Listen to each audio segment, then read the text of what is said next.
What's up, guys, gals, and non-binary pals, and welcome back to Alan Dresser. Alan Dresser is our lovely D&D story campaign. Oh my Zealot fucking Strike just god, smacked my bitch up and it David, felt what the fuck are nasty. you doing? David just smacked my bitch up, and it felt nasty.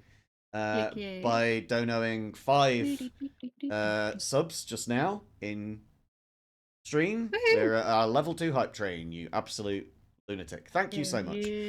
Wow. As I was saying, Alan Dresser is our the world, my homebrew world, which is filled with fairy tale and Norse mythology and some of my own mythology.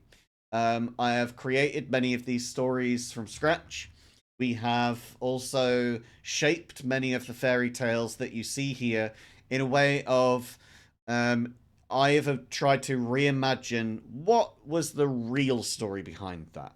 Maybe we're being told something that only the victors have written. You know how the history books in any battle is written by the victors? Well, they're often not true, believe it or not. I know I'm bursting everybody's bubble of truth right now. My But world is crumbling. I know, but imagine that, but for fairy tales. Imagine that the fairy tales in the world are not the truth that actually happened at the time. And that is what we're living through here. Alan Dresser is a mixture of fairy tale stories, characters, living their truth, alongside Norse mythology characters, and hence we bring ourselves to the present day in Alan Dresser, where you guys have basically stumbled upon a kingdom run by the fairy godmother, which is my fairy tale version of North Korea, called Gorizont. You've discovered that basically anybody who leaves, even a single person leaves, the entire nation of Gorizont will get dragged to hell, and it's done by use of these little pink gemstones in the ground, these little sparkly geode type things. And they will drag the whole place to hell. Too much tampering with them makes them go off. We've not seen that yet, but you guys have touched one for long enough to figure that shit out already. And right now you are with a depowered Odin and his 2 ravens. You just came into this farmhouse overnight after 3 nat 1s on a stealth check to try and escape a storming party that was trying to head their way down towards some key location that you've not been to yet. But as 3 of you accidentally snapped twigs incredibly loudly, you announced your presence to the world, and Odin had to try and obscure your movements using a fog cloud, made it by an incredible distraction of a perfect sphere of fog that just everybody was stood around like, I don't know how I'm going to get this home, but I want to take this home. This looks really fucking cool. And, you know, others being like, but how the fuck are you going to fit it in your house? This is crazy. But here we are right now. Everybody's had their long rests. You've woken up. We've got with us today Mars, Tats, Katie, Shen, B, and David. Steve is still away, but might potentially be back next session, which is very exciting for all of us. And we've missed him, and we know that he's missed us. But as you all are awaking from your long rest, we had one question which Briar had asked of Odin, and as you are answering this question, you can hear like twigs snapping outside. There was marching that has ended. You now just hear the silence of the wind around you, as if it's unnaturally silent, and you can't quite put your finger on why. But Odin, you've just been asked about Ea. Why has Ea, the goddess, not been so active lately? And if you forget why, I can remind you now, because it's really your information to give at this point. Yeah, I would love some recollection. Okie doke. So you remember when the Norse gods arrived here, with which you are one of, there were some pre-existing immortal beings here in your place. and Right. some of them were encouraged to leave. Some of them were you tried to kill them, found that it was impossible, and so brainwashed them. And others just agreed to go along with you. And one of those was Ea. Ea was not always called Ea. Ea is a true immortal and was here before the Norse gods, and basically has become disillusioned with your rule and the idea of you being in charge, and is essentially rebelling. Doesn't want Right. to be a goddess of nature if it means doing so under your heel. And the Yeah. fact that you've been gone for so long has meant, being trapped in Gorizont for as long as you have, Right. has meant that My it pizza is just kind of a arrived. little bit Give me 1 fucked. second. Sure. Well, I will just lore dump that in David's voice then to you, then, Briar. You get to hear all of that, basically.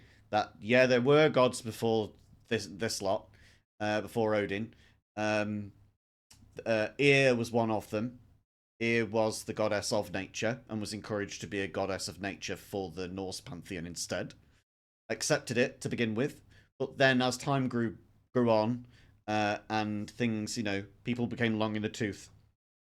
Ea, which is not her true name, became upset and disillusioned and didn't feel like jumping every time Odin cracked the whip anymore. And so that's the information that you get from Odin. As David has disappeared to go and collect his pizza from the door. But yeah, that's what you get. Now then, we obviously have time to digest that because you guys are now entering into combat.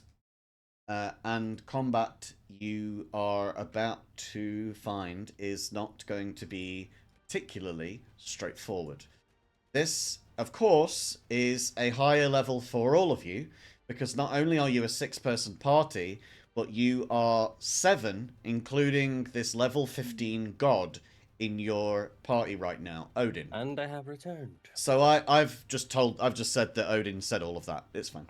Yeah. So I have had to balance the battle with Odin in mind. So not only are you going to be fighting higher level creatures than you are used to in your current levels, but you are also going to be fighting them with Odin's level 15-ness in mind too. So these guys are going to be brutal. I have done my utmost to make them real bastards. And you're going to fight them right now. So we're going to need everybody to roll initiative. Are you going to let me roll it this time? You can roll it, yeah. We get to roll it? Yeah. Oh, Usually we're when I gonna roll pre-roll, it's initiative. to like save time. Where Because do I roll it sometimes now we again? take a while about getting around to things, and I just want things to go quick and smooth. You can do it for me. I can't find it at the moment. It's fine. It's underneath the picture I've of done your it already, it's character on okay. your sheet on the bottom left, just for future reference. Thank you. Areli needs to roll as well. We're gonna roll for the ravens. We'll do the ravens. And then we've got our new NPCs. These aggro peeps. And what did that guy get? 16. So I need to update all of them to have 16. Next question, which we don't normally do here and now, because, normally I do it for you, is who rolled the same as somebody else? So we've got 2 of the NPCs rolled the same, and Briar rolled the same as the veterans. So, can I just ask, Briar, what's your dex modifier?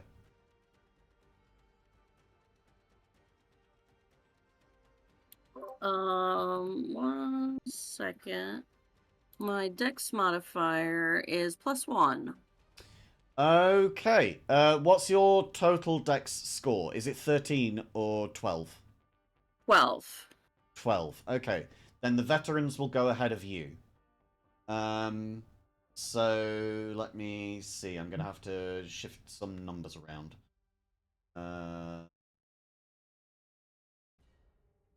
We'll give Did you roll my Ruby. initiative, or should I do it now? I have done it already. Okay, perfect. We'll give Ruby an 18 so that I can shift these guys up into 17 so that they take the order behind Ruby. And then I've got to find between. Oh, you're doing great. Thank you so much. Thank you so much. That one's got a 13 and that one's got a 15. Wait. Oh. So that means this one needs to be updated to be higher number, so they go first. Okay, cool. That's all of them. Everybody now is in the correct order. So, Ash, you are up first. You're at the top of the initiative, and you have noticed that there is some kind of stillness happening around you. You're not sure what it is, but it definitely puts the hackles upon you. You feel that your Aarakocra flesh is turning into goose flesh real quick. What do you want to do? No, I don't want to be a goose. A business goose, a penguin? What do you want to do? I am gonna. Are there any windows in the building that I'm in? Yep. Okay, let me peek out the closest window. Lots of windows. Closest window north, you don't see anything. Still nothing? Do you say anything out loud to everybody else? Because remember, speaking is also free on your turns. Yeah, I'm gonna be like, hey, look out the window. Something's not right. Okay, we're gonna get Anybody through. see anything? We're gonna go through the initiative order to discover whether anybody sees anything. So your movements your actions, your perception checks, all of that is all gonna happen on your turn. But you still have the rest of your movement to use, Ash, if you wish to, as well as action, bonus action. What would you like to do? I'm gonna go You outside. Okay. You still see Hugin and Moonin picking apart a pile of bones outside. Remind me again, were they burned or like melted? I think they were burned. Burned. Okay, that's what I thought. So they're getting some like charred ribs, basically. These birds, they're enjoying themselves. You've really given them a great feast. But you get to the door and you don't notice anything you can see, but you certainly notice that sound is still absent. Like, you know, when you just stand in nature, IRL, you hear the whistle of the wind through the tree branches, you hear the warble of birds, you hear the babbling brook, maybe, if you're by a water place, squeaks, chirps, things like that all around. You don't hear any of that. And you have been hearing it while you've been here. It's utter silence outside. I'm gonna whisper to the raven that I can see. I'm not sure if that's Hugin or Mugen, but I'm gonna be like, in Eric Cochran, be like, hey, it's quiet. Is there something out there? Moonin turns to you. Don't know. And I'm gonna. Oh, I was gonna say I'm gonna put like a finger to my beak, like to try to have them be quiet if they can whisper. Person here. Person here. Pointing at the corpse that they're picking at. Person here. I'm gonna ask. Danger? Danger. Not this. Not this. Hugin pokes their head around from behind the corner and goes, "Not this. Not this. Not this person. This person. This person. Not. No danger here." I think danger's close. And then with that, I'm gonna go ahead and end my turn so I can move on to somebody else. Then Ruby's turn will come up. Ruby, you are right by a window. You are at the south part of the building. It's up to you what you want to do with your turn. So, one of the things Ruby was doing last night was she was keeping an eye out because she was sus. So I guess Eves. obviously Ash has just been like, something's dodge, and Ruby's keeping an eye out. So whilst Ruby is kind of keeping an eye out, she's going to cast Mage Armor on herself. Great stuff. Nice start. We like some prep.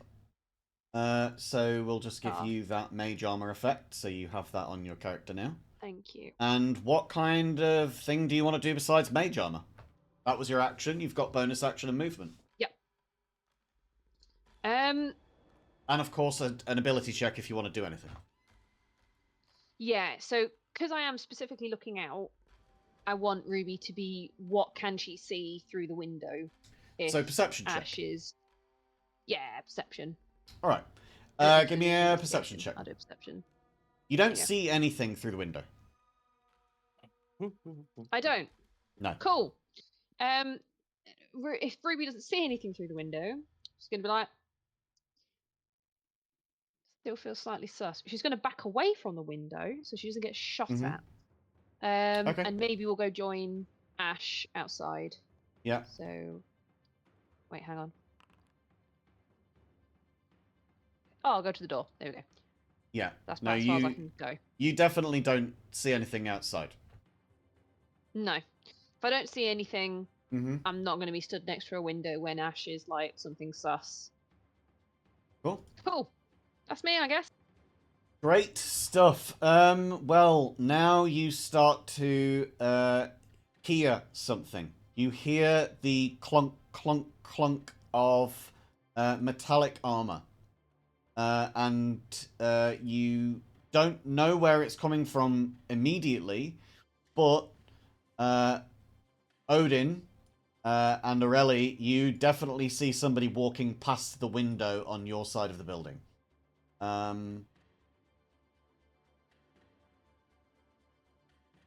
Go.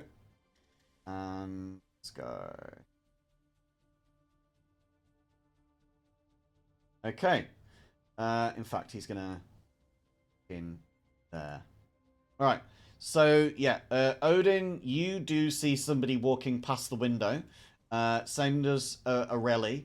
Aurelie is immediately going to breathe differently. That's the first clue that any of the rest of you might get if you didn't hear the clunking immediately. Aurelie will just suddenly slow her breathing so that you're able to hear what's around you better. And she definitely casts a glance immediately towards Aldrin. Like darts an eye, as you're the closest person besides Odin. Neighbors? I'm not sure they're here to ask for sugar. Bad neighbors. And Briar, it's your turn.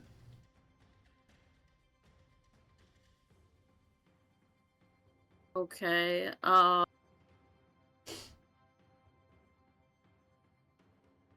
would like to do my own perception check. Okay, cool.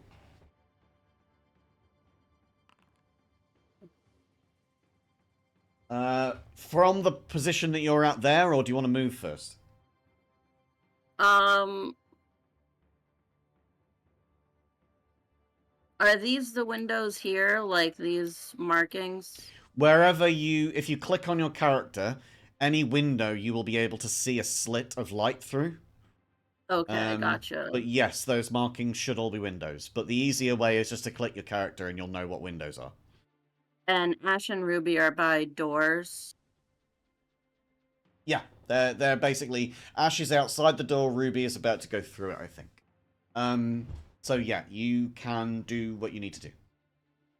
I think I would just move kind of closer to this window to see. Okay. With your perception check, you don't see anything. Nothing out that window. Okay. No. And you only heard the like crunch of like metallic something. You don't know what it is or where it came from. But you do hear whispering between Aldrin and Aurelie south of you inside the building. Okay, let's see. Who is next? Isabel? I think I'm gonna how much movement did I do? I was right here, correct? I think you were here. So I think I you've was done there, 10 feet okay. of movement. Yeah. So that's 15 where you are now. That would be 20 to go back to that position. 20. Okay, that was 20. Yeah. 25, 30. Guidance is... Sorry, it's taking me a little bit longer. I'm on my laptop and nothing is really set up. I'm glad Guidance that is touch, so I can't get to anybody. I gotta say, you do sound a lot more healthy than you last time you were here. You've been really sick for a bit, haven't you? Yeah, I'm sound like not you're, feeling great today, but Yeah, you I sound guess the better. mic on my laptop's different. Yeah, you sound better. Um, If nothing else. um, I think I'm going to. Can Did you I want to use hold an guidance? action? That uses your action and your reaction. So yes, you can, but it will take both of them. That's fine. Yeah, I would have liked to be able to. Well, actually, you said I was 15 where I'm at to go 20. back. 20. So you did 10 up, 10 down. So you've used 20. Okay, so I And you've got can. 30 total. So you could move to here. You could even dash a further 30 if you wanted. Okay.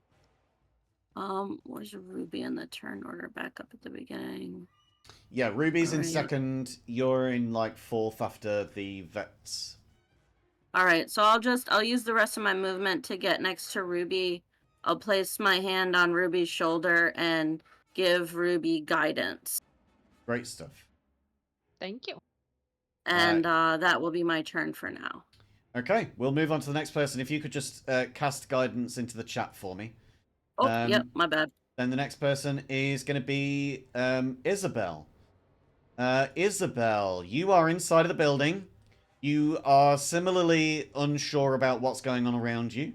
You know that everybody's starting to get a little bit anxious, and some people have started to point things out or whisper between each other. But everybody's just sort of getting into guard mode. What do you want to do? I guess I would have just woken up because I was one of the few that slept quickly. So I'm probably just like, what on earth is going on? So I sense I have to be quiet lately, so I'm just going next to Ruby and go, what's going on? I don't know, but something's off. I just unsheath my axe and grip it tightly. What's your passive perception?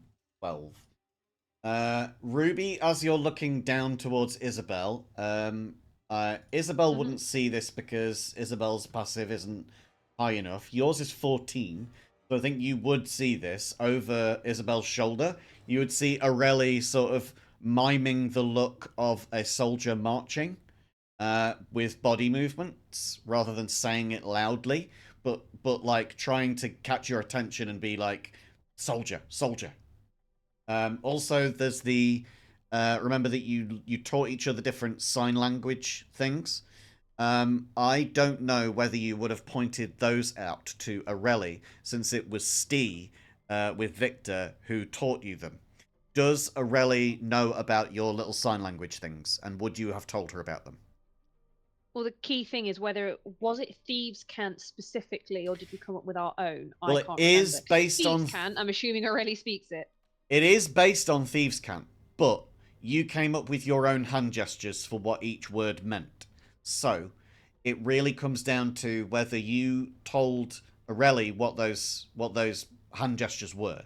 Because it's the same thing as saying, like, well, if someone's speaking American Sign Language, well, can you speak English?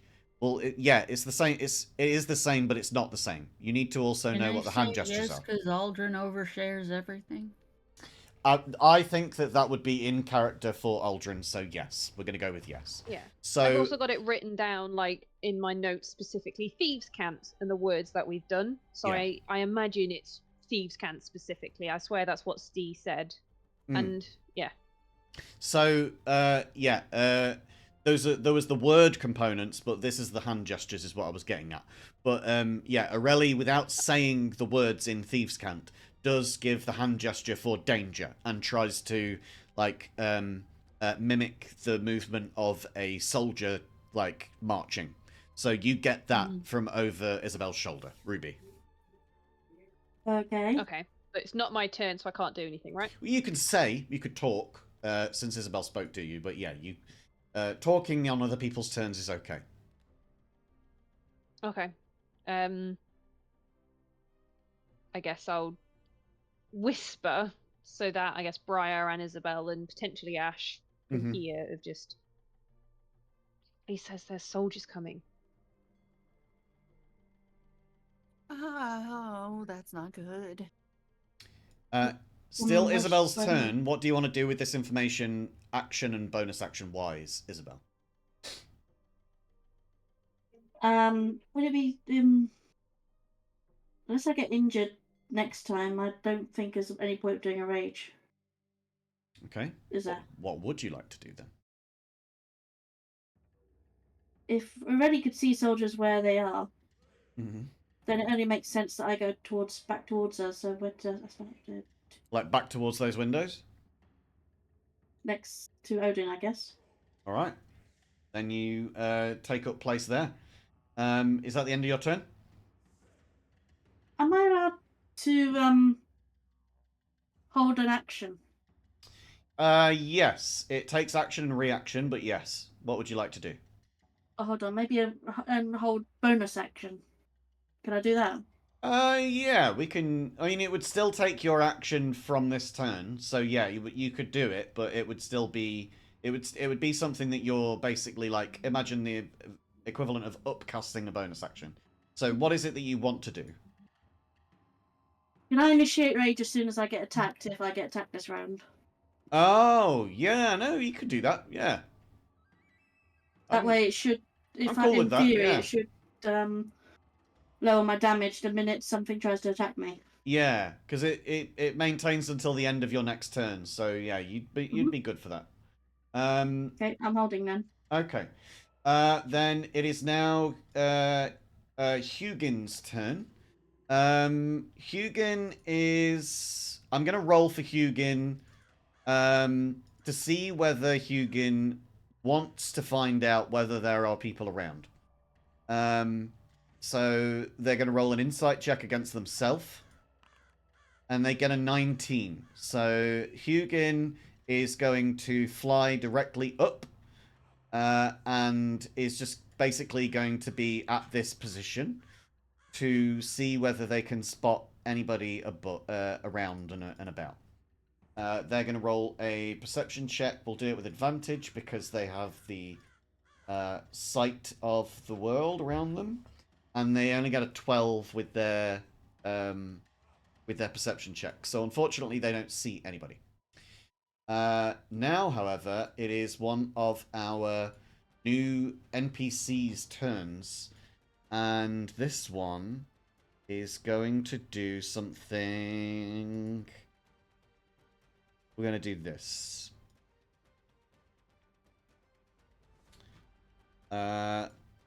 And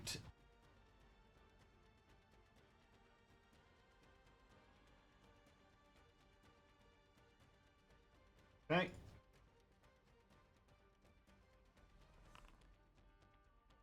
Sweet. All right then. That then is going to be the next person's turn. Let's see what this guy wants to do.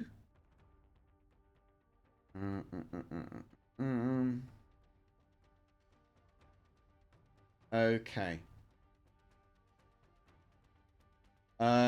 So this guy, make sure of this that I'm getting it right.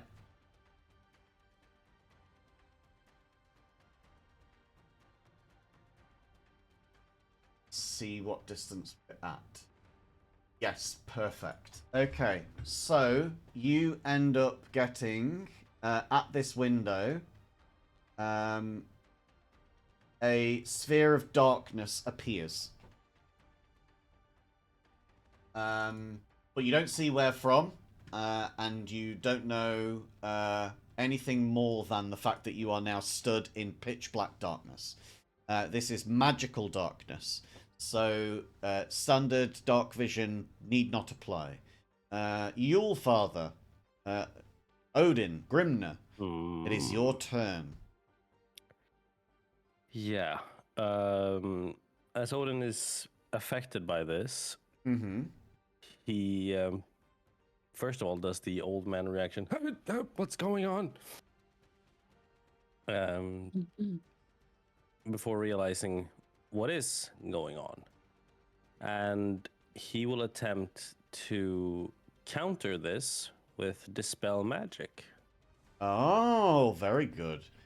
Okay, give me a Dispel Magic. Just cast the spell. Mm-hmm. There we go. Any ongoing spell of level 3 or lower ends automatically. Any spell of level 4 or higher must be rolled against. For this, there is no roll. It ends immediately. Successful. Very good.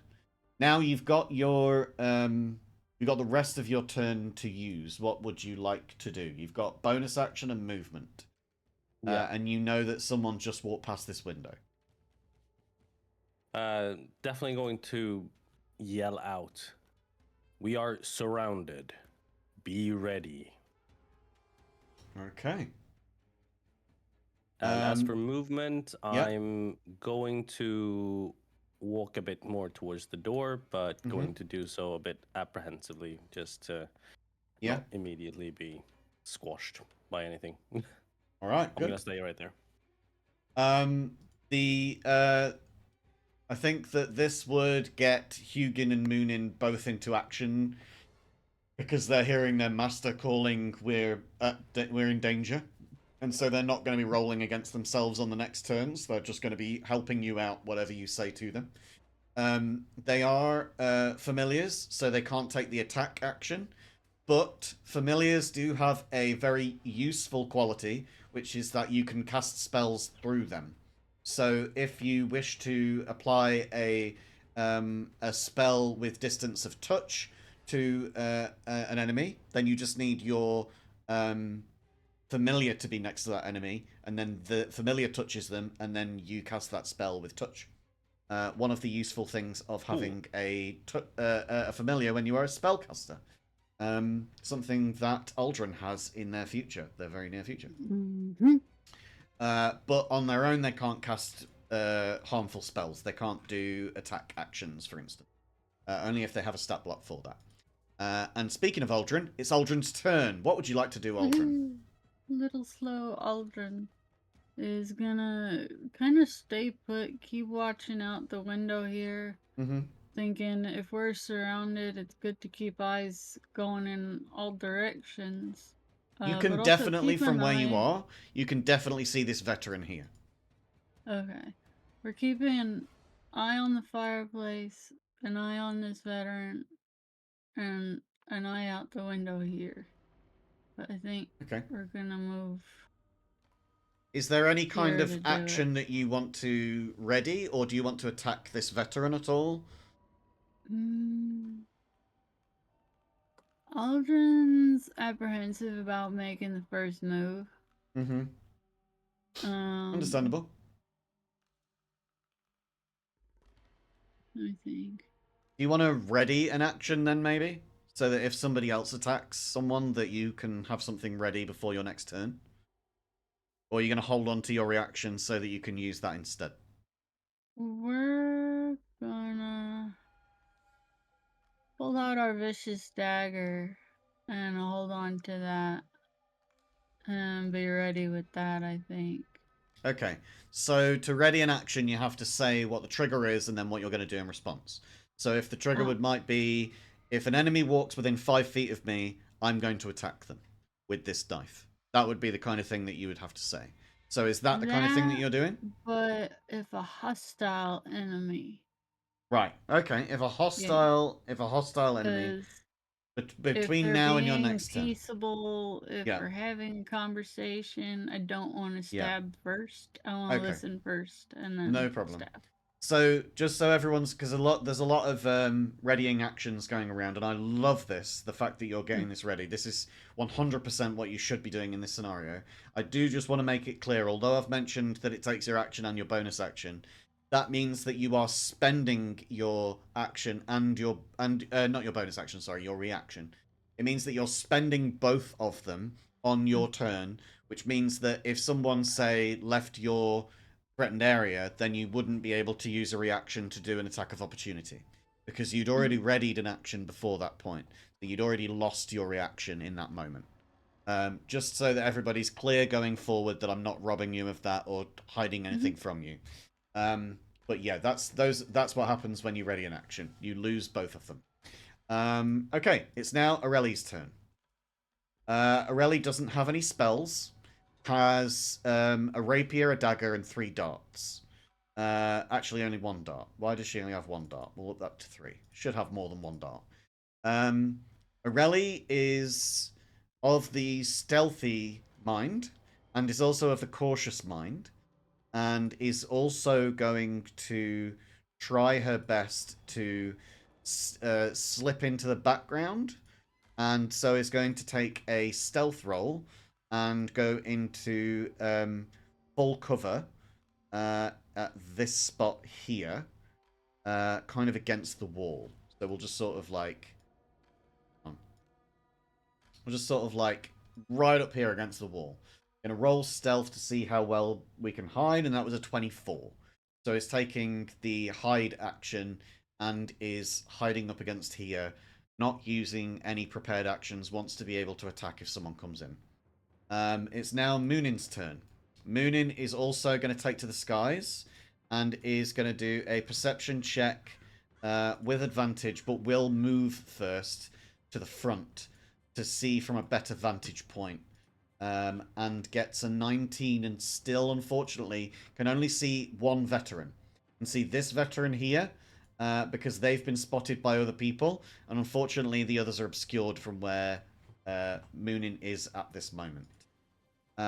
Now we are on to the final person in the turn order, and at this point we are going to... Let's see what they want to do. Neighbors, guys. Okay, so let me just see what this is going to be. This is... Oh, yeah, no, that's good. That's good, that's good. Oh my god, I've been raided. Right. So this person is going to move up and is going to stand in the open so that there is no obscurity, but they are going to cast a powerful spell on the house itself, placing a ring around you guys. There is now a ring of fire, a fire wall, which is about 1 foot thick, which is surrounding you 3. Briar, Ruby, and Ash, you are all under the effect of this spell, as a druid comes out from behind one of the pink gems to the south of you and casts out this spell, reaching a hand out and encircling the 3 of you within this wall of fire. The moment that it appears, I need all 3 of you to make a dex saving throw. And to be clear, the damage dice that I will be rolling is 5d8. Why do you do this? I just want to say Thank you so now much, that old I man. may have a reaction that I would like to do. Okay. What is the reaction that you would like to do? And what would be the trigger to that? Hellish Rebuke. Oh, okay. You what... want to put me on fire, you're going on Nice fire, man. touch. Let's But just that's see... if I take damage. Well, you will take damage whether you succeed or not. Yeah. But what's the range on it? It is 60 feet. So they have to Yeah, be I within wasn't sure if 60 they were in feet of range. you. And they are Damn it, they're not. 110 feet away from you. So no, they are not, I was unfortunately. trying. Alright then, fine. Dang it. Fine. Thank you so much for Good try. raiding, old man. That's crazy of you. Thank you so tried, much. guys. Welcome all of you Good try. 60 Good try. Was lovely it a people dex saving throw? did for you say? raiding Tax's channel. This is insane of you. I love you all. Dexterity saving throw, and you are rolling against a 15. So Ruby, you're going to take half damage. Briar, you're going to take full. And we need Ash to roll as well. Tats, I know that you've just been raided, and that's lovely of Old Man to do, but I do need your Yes, attention just for this moment Give to me 2 roll a seconds dex to save. show them my trailer, and I will roll. Is it dexterity saving? Right? Dex save, DC 15. All right.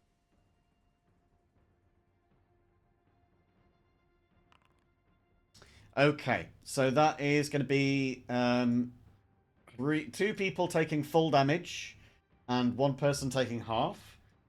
Ruby, you take half damage, and the other 2 will take full. This is fire damage, and you have taken 18 fire damage from this spell. The spell itself remains. Let's see. Sorry. Each creature that ends its turn within 10 feet of that side of the wall or inside the wall. The creature takes the same damage when it enters the wall for the first time or on a turn or ends its turn there. So basically, you will take this damage again if you end your turn in here. But at the start of your turn next, you will be able to move and therefore not incur any further damage. But you would have to be inside of the circle. Yes, you had a question.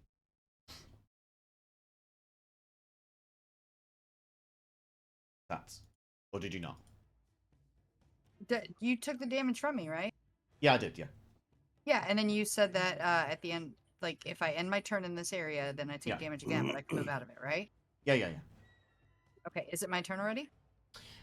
It is going to be shortly. I just wondered, it sounded like you had something else to ask. But No, I accidentally hit the button while I was talking to my chat. Okay, then. So they're just going to use one last thing, which is Shillelagh. They're going to cast Shillelagh on their weapon. Yeah,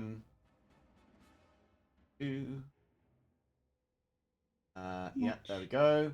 So their weapon now is enchanted with Shillelagh, and we now go to the top of the order.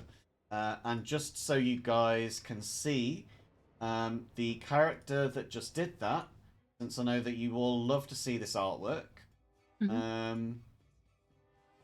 this is the Furbolg that just cast it. What's it called? Furbolg.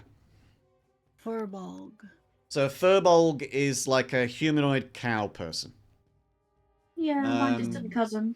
Yeah, so they're a medium-sized person, but they have the strength of a large-sized person, so they can basically carry twice the normal weight. And they are a common class to use as a druid because they have very good stats. David can attest to that because our mutual friend Roman played a Furbolg druid in my first campaign. Oh yeah. Hey Jackal, old man yes. says hi. Hello. I was saying hi, but I don't know if you can hear me in your chat. So I was saying hi, old man. Thank you for raiding Tats. That was amazing of you. But yeah. Hello, old man. Oldman79 is an absolute chat. Yeah, I have my Discord as a source, but I don't know how loud it is compared to me. Oh. Okay then. So I'm a quiet little boy. Well, it is now your turn. Side, not on yours. That's not often. It is now your turn. So I would ask that you take it. Aha. Is my turn? It is your turn. I would get out of suggest this potentially getting out of the room. flame wall. Yeah. Just sort of move, I guess. Move. I moved. Nice. Okay. Oh, I see a bad guy there. Do you indeed? They are behind Why? shards of crystal, and I would ask for a perception check before we determined that.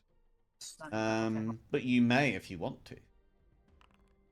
My perception is normally amazing, and it's not Normally right now. amazing. Well, it still goes at a base of what That was a you're... nat Maybe one. that fire damage. That is a nat something. 1. That is fully a nat 1. Yeah, It that was does...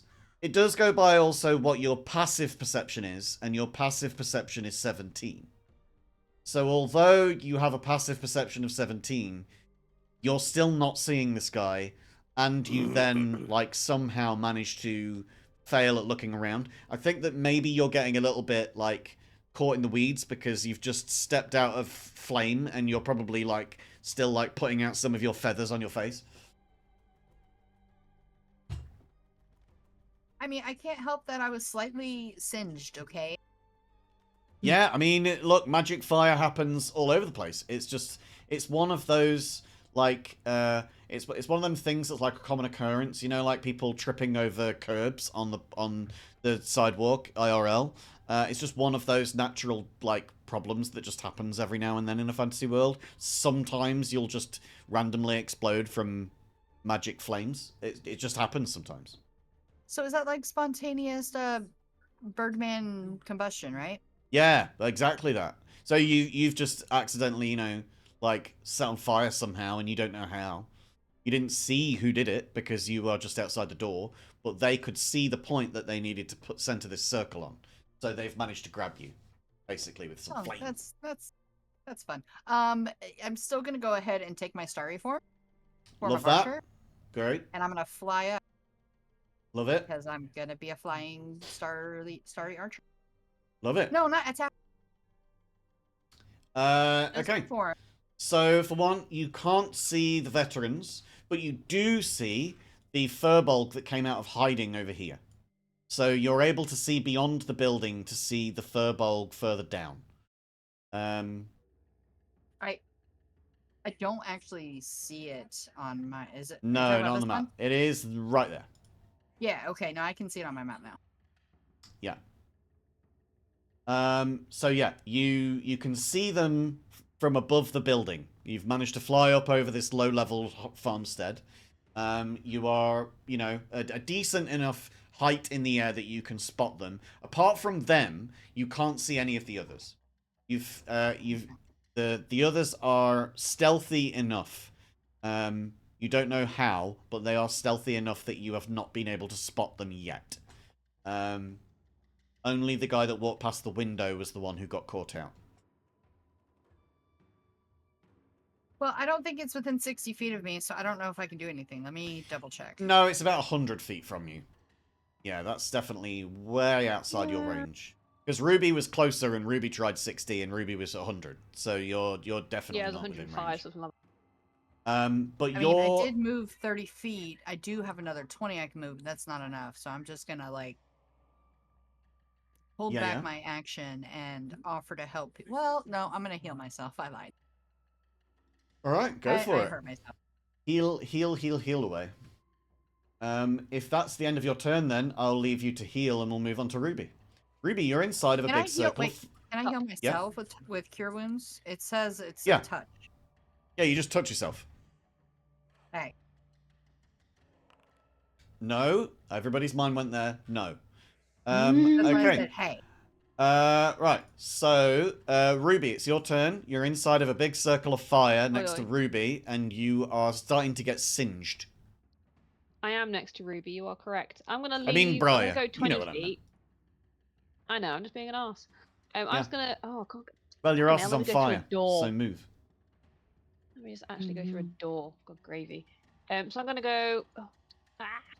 Here I am. I was about to move you for you. Thank you. You're very kind. I'm assuming. Can I see? Because similar to Ash, I can see a person, but can Ruby see the person? Give me a perception check. We'll see whether you can. Okay, smokes. No, you can't. Probably not. All right. So Ruby's just gonna just did that, and then she's like, "Oh, I guess." Did I? Will I have known where the druid who cast the fire spell is? Like, would I have known it's from south? Yeah. So you would have seen them through the window. I'll move south then. I'll come next to Ash and be a buddy. I just also want to... Any improvement on my visuals? I'm just going to tick off the spell slot that I used earlier for... Anything that you see through the windows, you're asking? No, any improvement on my visuals? Because like I can see where people are, like as best. I don't know if Ruby can. Right. Not with a 10, no. Bollocks. Okay. Yeah, we'll keep the I'm same really roll unless you trying- use an action to do it again. Yeah, I don't really want to. I'm really trying to not spend all of my key points before I even engage anyone. Mm-hmm. Ah. Oh wait, feline agility. Oh, good gravy. Right. Okay, I'm just gonna zoom in. I hope you don't mind. Yeah, we got some great gravy going on right now, so let's slip and slide on So that. I'm just gonna yeet myself. Oh no, I've gone one too far. Oh, Here I am. That's a shame. You were nearly there to be able to see this veteran that had walked past the window and been spotted by you all. Oh, great. Okay. Good. Good golly, Miss Molly. So I can still just see no one. Ruby's just looking around, full on confused, doesn't know what's going on. Yeah. So since she knows there's something sus, because Aurelie told her, so she is just going to cast Blade Ward on herself, just in case. Nice. You got Mage Armor and Blade Ward, so you're just getting real paranoid up in here. You know what? It's as Okay. if I got paranoid that Ruby was very squishy and specifically chose quite a few spells that are about protection. So I'm just going to do that. Oh, poo! Yeah. I have guidance. You also do Freya have gave me guidance. guidance and I've not used it. Oh. You can choose to, but it was only a 10. And you know that other Yeah. people have rolled higher and they also failed. So it's up to you whether you want Yeah. to rune it, because you would still need to No. get more than maximum. Yeah, I'll hold off. Right. I will not have a bonus action because I don't have any I can use. All right. And yeah, here I am. Great. There you are, and now it's the veterans' turns. One of them comes out from behind these crystal shards to see you, but Right. doesn't immediately act. Is going to wait for something, you're not sure what, but is waiting. You also see another one approaching here, Right. beyond the corner, here. And finally, we have this guy coming up this way. He went around this corner here. So those guys have not used their actions to dash. Let me see. They do, however, have crossbows. So I think that we're going to try with some crossbow action. We're going to roll 3 crossbow shots. One of them... No, actually, that one isn't going to be affected because Moonin is directly above you, not in front of you. So you're not going to get hidden by that. Okay, so we've got... You're not going to like this, I'm afraid. No. 2 nat 20s and a regular 18. Oof. So that is 6 damage plus... So can I just check? Yes. This is 3 shots as in from the 3 people, not 3 shots All from one 3 of person. them are firing at you. They are all just waiting to line up because they're regimented. They are all veterans. They are soldiers to their core. Mhm. And they don't act on their own turns. They wait to be lined up and then they all act as one. Mhm. So they've That's all fine. I'll lined just up in front of check you and they're all firing. Yeah, So I would just like to at least deflect one of these missiles being shot at me, please. you've got 3 of them coming in. I've rolled all 3 Yeah. damages. You can choose 1, Yeah. 2, or 3. And I won't tell you which of them was the highest Yeah, damage that's fine. until after you told me which you're going to deflect. 2. That's a very good choice. 2 was Thank that was a 16 damage on 2. The other 2 are 6 and 7. They didn't even total 16. So, deflect missiles. You can use your reaction to deflect or catch a missile when you are hit by a ranged weapon attack. When you do so, the damage you take from the attack is reduced by 1d10 plus your dexterity modifier plus your monk level. Your monk level is 5. Your dex modifier is plus 3, so it's 3, a d10 yeah. plus 8. Plus 8. Yep. So let's get that d10 rolled, and we'll see whether you can deflect the entire amount. That is 8 plus 9 is 17. You deflect the entire missile. So you've basically just caught this crossbow bolt and let 2 of them get you in, like, minor graze areas. And because I've reduced the damage to 0, I'm gonna lob it right back. Oh boy, yeah. So I think you only took damage once there, didn't you? Because I don't think I had you selected on the second one. I've not taken any damage. I'm still only at 36. Right. So then I didn't select you on any of them. So you take damage there, and you take damage there. And that is your 13 damage. The 16 damage from the one bolt has been completely nullified. Okay. Good shit. You did real good. Cool. And then if I fling it back? Yes. If it is small enough to hold in one hand, you have at least one hand free, you obviously can do this because you're a monk. If you catch a missile in this way, you can spend one key point to make a ranged attack with the weapon or piece of ammunition you just caught as part of the same reaction. You can make this attack with proficiency. Did I reduce the damage to 0? Sorry. Did. I didn't, did I? You did. I just reduced the 16 by 9. The 60 on that one attack, so it still counts as a yes. You did reduce that one attack to 0 because it's not one person doing 3 different lots of damage on one attack. It's 3 people doing 3 lots of damage on 3 attacks. Okay. I'll trust you. I've got myself confused. I'll just click the button and Cool. Throw it back. Yeah, so it would be you basically make an attack with the same weapon proficiencies. So yeah, you just roll an attack and see if you can hit them. Oh wow, that's super low. That's not going to hit them. No. No, that was quite poor. But you managed to grab it. 2 of them hit you for a small amount of damage, but still damage nonetheless. And you do go to throw it back, but it just plinks off one of their helmets, and they say, "Ow! Why did you do that?" Why did you shoot at me? Because you're not supposed to be here. Why are you here? And we go on to Briar. Briar, you are in a fire circle.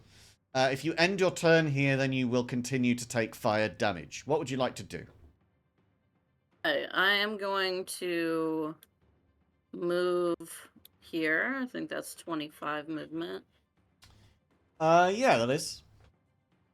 And then I'm going to healing word on myself here. Good shit. As my bonus action. 5 Lovely. points. Little 5. And then I'm going to channel Twilight Divinity. Mm-hmm. So everybody can have a little bit of temporary temporary hit point boost when they're in my bubble. Nice. Words and how to use them. Okay, the sphere moves with you and it lasts for 1 minute or until you are incapacitated or die. You can end one effect on it, causing it to be charmed or frightened if okay. So whenever a creature ends its turn in the sphere, you can grant the creature one of these benefits. You can either end a charmed or frightened effect on it, or you can give them temporary HP. Equal to 1d6 plus your cleric level. Do we want to just roll that now, and then we can just do the temp HP as we go? So that we don't keep re-rolling it and re-rolling it? Because that's a pain in the arse. 100% your call. Yeah, it would take a lot of the guesswork out. Where it is truly a pain in the arse to do. So let's just roll it now. There's your 30-foot radius sphere. It would be 1d6 plus... what's your cleric level? 7. Okie dokie.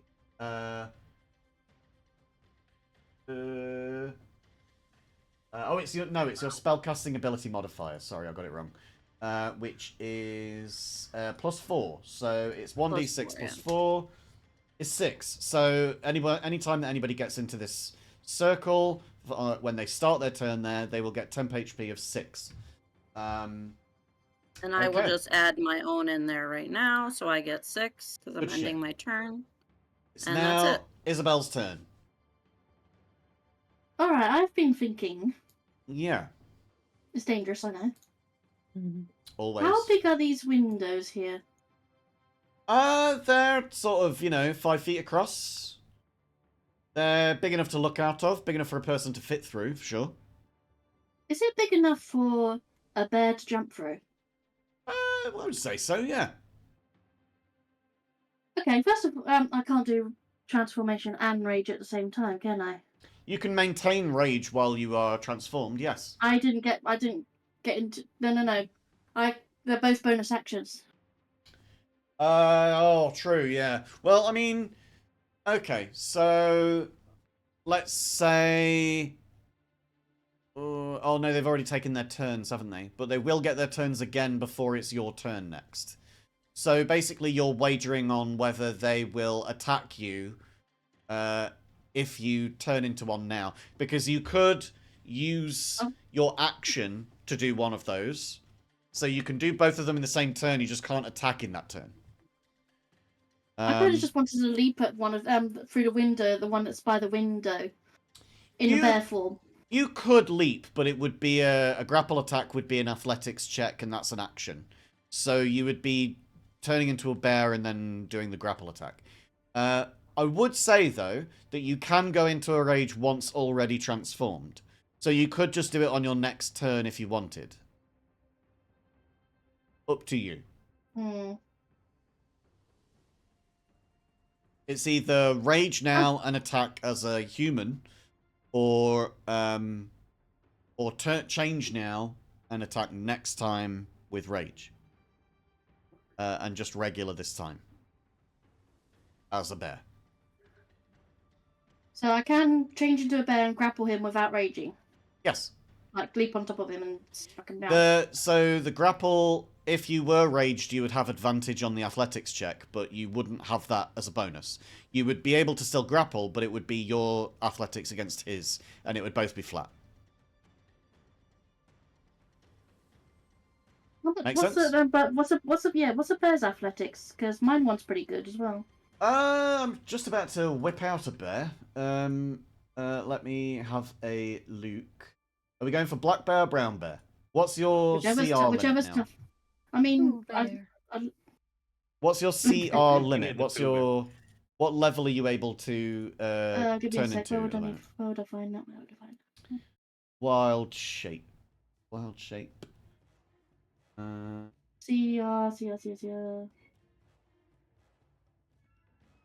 I can't see. I am having a look. It doesn't really say a lot on this, does it? Let's just have a quick look. Wild shape CR levels. What circle are you?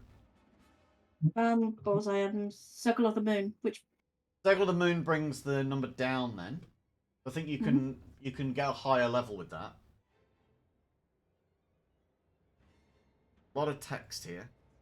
So basically, I want to go for the strongest bear I can Circle of the Moon. So Circle of the Moon Druid at level 2, which you are a Druid level of 2, you can do a challenge rating of up to 1. And a brown bear is bigger than a black bear, because a black bear is a challenge rating of 1/2, and a brown bear is a challenge rating of 1. So you would be able to turn into a full brown bear. The brown bear, you would be able to fit through the window. You'd just have to probably, like, smash through the fucker. We'll make a lot of noise. Hopefully I can make them surprised a bit then. And the athletics of a bear is +4. Oh, so the same as me. Okay, I'm going for it. Okay, so Isabel turns into a bear. You are on the spot here now then. What do you want to do with your... Can I control it? No, I can't. No, well, what do you want to do with them? I want to go through this window and leap at this guy. Okay, bear has got movement speed of 40. That was 15 to get to there, 20 to get to here. Athletics check. We'll say that it's all in one. So you would roll athletics against this guy. And you roll a 21 against him. He is going to have to do a contested athletics. He is proficient in athletics and therefore gets a +5. So, as you have a 21, he just needs to get... it would be meets it, beats it. So you just need him, I think, to get a 16 or less. Because if you meet it, you beat it. So you just have to make sure that you get more than him. He can match you and you'd still beat him. So because he gets a +5, he just needs to get a 16 or less and you are successful. Unfortunately, he got a nat 20. So you go to like jump at him, you completely total this window, but he just like shoulders you as you try to attack him, and in his full plate armor, just like his like splint armor, he just turns to you and is like, "What the fuck? Why are you? Ow! Ow! Why did you do that? This one just threw a bolt at my head, and now a bear is attacking me. Not cool." I just roar at him. I can't make a bear noise. Yeah, so Twisted Bear Maw opens and like, "Urgh!" And he's just like, rude. And yeah, that then is your turn. It is now Hugin's turn. Hugin, I think, is just going to be ready for whatever Odin wants to go down at this point, because Hugin is a familiar after all. So he's going to hold their turn until after Odin goes, so that they can give the help action. Basically, is going to, do what they do to give Odin advantage on whatever the first check is that they do. Alright. It is now our next NPC's turn, and I think that since that they have seen that everybody is sort of going down and everything's, cracking off, they are going to step out of the shadows here and is going to use an ability with their action called Invoke Duplicity, which means that you can now see 2 of them. Where once you saw nobody, now you see 2. You don't know which of these is the illusion, but you know that one of them certainly is. And they step towards you. I am giving you more information than perhaps you should know on that one, but I'm happy to give you that much at least, because this is going to be a very difficult battle. But yes, you see a character stepping out of the shadows, and I will show you that character's artwork now. This is a black dragon kin, essentially. They're like a dragonborn. They have feathers coming out of the top of their heads, plumage. Apart from that, they have black scales, green deep-set eyes, claws on their hands. Their left glove has been ripped out from the glove that once encased it. The right, however, holds onto a sickle. And as they get closer, you can see that the sickle has notches carved into it. They're also wearing a dragon scale mail over their upper half, which is like a bluey green iridescent like a set of scales, essentially. So they have used their Invoke Duplicity.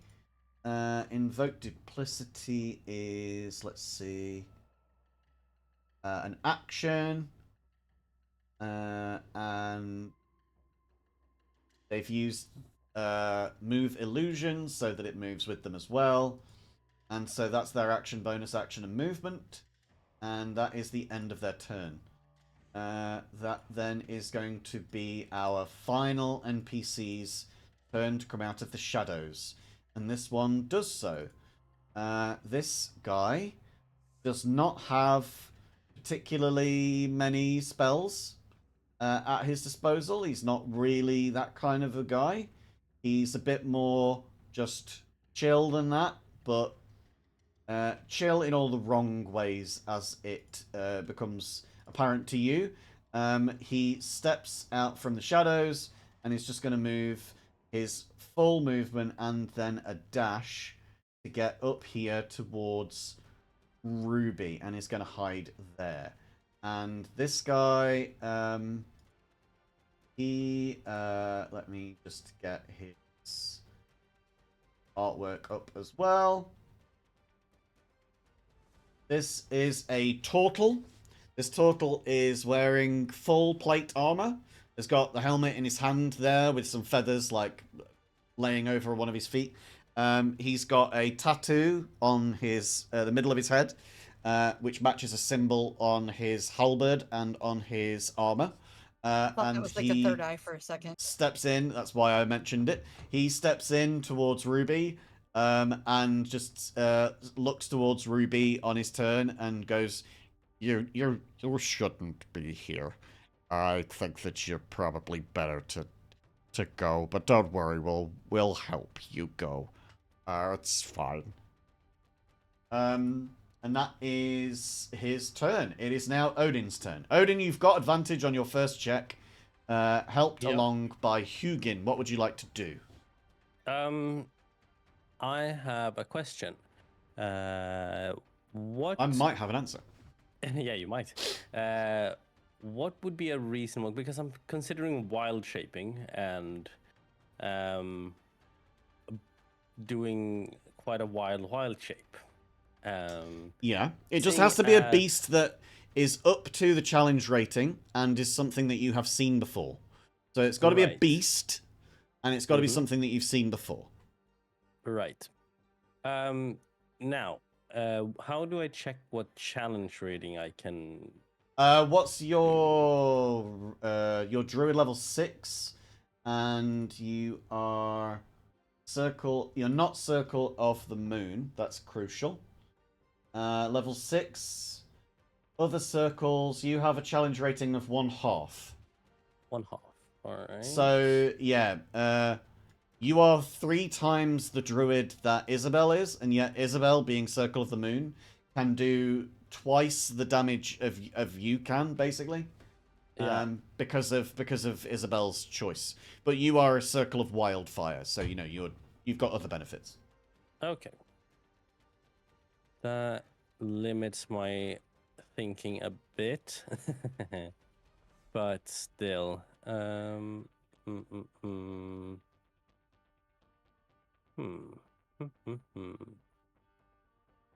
I was thinking about.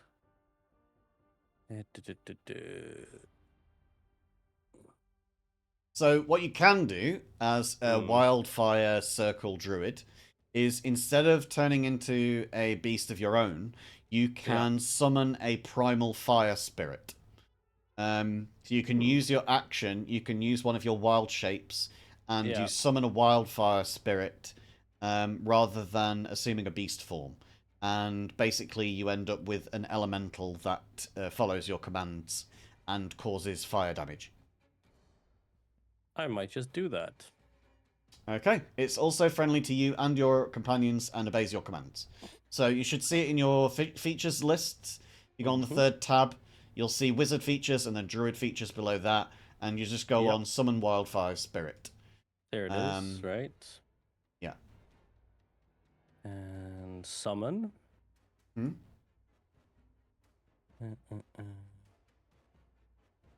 And creation place summons. Do I press that, or Yeah, do we do that? you place it. Yeah, you place it. Okay. I think it's got to be within 30 feet of you in a 10-foot space. I will place it, if I can, outside the window that I'm looking at, to the south. Go for it. You should be able to place it. How do I do this? Does it not have the thing for you? The template? No. Summon. Oh yeah, there you go. It's just a character. Ah, there we go. Okay, so that is your wildfire spirit. It has an AC of 13. It has 35 hit points. It can fly and hover. It's got movement speed of 30. It has flame seed and it has fiery teleportation. It is under your control and it is friendly to all of your allies. What would you like to do? All right. Now, Flame seed is a ranged weapon attack. Flame seed is okay. Well, yeah. Then I command it to use flame seed. Okay. On the which one? Yeah. On hang on. That one. That one. Yeah. All right. So you do flame seed. That is a ranged attack. It is a 15, and that does not beat their AC. Dang it. Both of them speak as one. You dare attack Urva of the mountain. You cannot hit me. Fire creature. Your master is soon to die, and you with him. Well, that sounds ominous. That was the end of your turn. Of course, the creature shares your initiative count, but it goes immediately after your turn in combat. So if you have any movement that you want to do, like to step into this aura and receive your 6 temporary HP, you could do that. Yeah, I'm gonna do. But you would need to stay within 30 feet of this thing so that you can still have summoned it where it is. So you can go laterally to the right. You can't go anywhere further away. That's great. And from where you are, we'll just say that you summoned it there instead, so that you're still in range. Okay, that's the end of your turn, and we've now got Aldrin's turn. Yes. So, okay. Can I? This is a window? Yes. Yes. Can I see out it clearly from where I am? I would say that you can see that there's somebody out there, but from where you are, it would be like half cover, so they'd have an additional plus 5 AC if you attacked them from where you are stood. Okay. What if we do? Hang on for a 20-foot cube is a 4x4 square, right? Yeah. Or Yeah, it is, yeah. sorry. Okay. So if I dropped let's see, if I do not consume spell slot, I can see the template, right? Yeah. Okay. Alright, so if I were to cast Nether's Mischief there, would that work? Could I cast that there with vision being what it is? So the darkness was removed, so that's no longer an element of your vision. You can see the outside without being able to hit that guy particularly well. You can still see a point on the ground. So yeah, you can also put the cube where it is. Okay, cool. Then I want to cast Nether's Mischief there. Okay. And which of those abilities? It's a roll. It's a random whatever happens. Okay. Yeah. So they have to roll, essentially. So I fill cube with magic. Mischievous Surge table to determine the magical effect produced and roll again at the start of each of your turns until the spell ends. You can move the cube up to 10 feet before you roll Mischievous Surge. So I just need you to roll a Mischievous Surge table then. Okay. Oh, pardon me. It's at the bottom of the text box part. It's just above where it says place measured template. There you go. 2. Bouquets of flowers appear all around, and each creature in the cube must succeed on a dexterity saving throw or be blinded until the start of their next turn as the flowers spray water in their faces. Okay. So they need to succeed on a dex save. Yeah. Handy little thing. So what is your dex? What's your spell save DC? Is 12. So they need to succeed on a dex save of 12. Yep. Okay, so we've got dex saving throw 7. Yeah. What does this guy have abilities of? Does have abilities of something.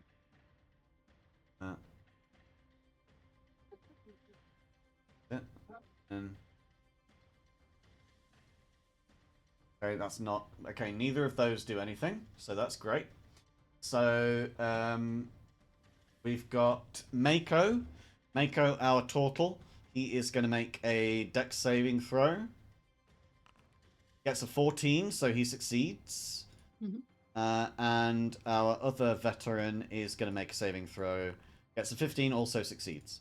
So this guy closest to you is now blind. So he's had something plink off his helmet. He's body checked a bear, and now he is blinded. And he's just stood there like, this is rude! Why are you being so rude? You know you shouldn't be here. I'm here to get rid of you. You know that the rules are that you die. That's not against the law. You know this. So why are you being so rude? Just accept it like everybody else does.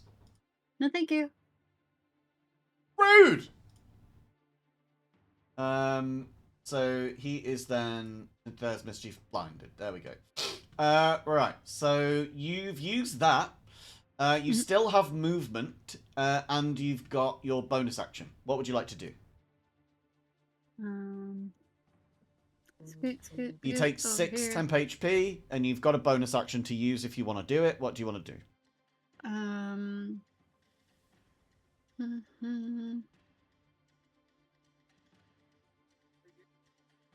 Bonus action. I think You can cast Misty Step or Dragon's Breath. But they are both leveled spells, so in fact you can't cast either of them. Correct. Which is why I don't think I have a bonus action. Yeah, I was just trying to see real quick if there was anything. Potions, really. It's just potions, isn't it? Yeah. Alright then. So then we move on to the next person's turn, and that would be Aurelie. Can Aldrin stay ready with the little dagger? That would need to use your action, and you just used it. Okay, so no. Right. But you can still take an attack of opportunity if someone leaves your affected area. So you still have that as a reaction. And any reaction spells that you might be able to do if they trigger.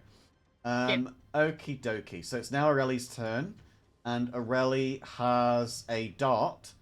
And feels like it's about time that this veteran guy who's now been blinded get hit by a dart. So is going to throw one through the window, but at this angle they're going to be low. What do you call it? They're going to have a higher AC. So I think Aurelie might try to get out of the window. They are a rogue. They are squishy, and there's 3 knights out the window. Would they do that? Probably not. Let's see. They don't have any spells. They're going to do the dart attack. We're going to go for the dart attack. Yeah, we're going to go for the dart attack. Oh my god! Gets a 25 with the dart. That's definitely going to be enough to beat this guy. And can do sneak attack on top of this, because they were doing it from hiding.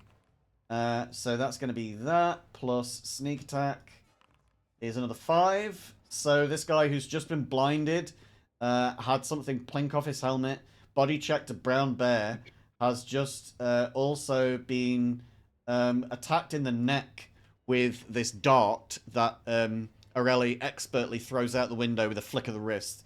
And just shouts out the window, "You're a prick! Fuck off!" And that's that. Moonin is going to... I think... What is Moonin going to do? I think Moonin is going to assist Ruby. Moonin is going to be act like a familiar for Ruby, while Ruby is right in the firing line of all these 4 guys. So, basically, you will get the help action on something that you do, or you could impose disadvantage on one of their attacks by it basically flapping about and distracting them, basically. So it's your choice.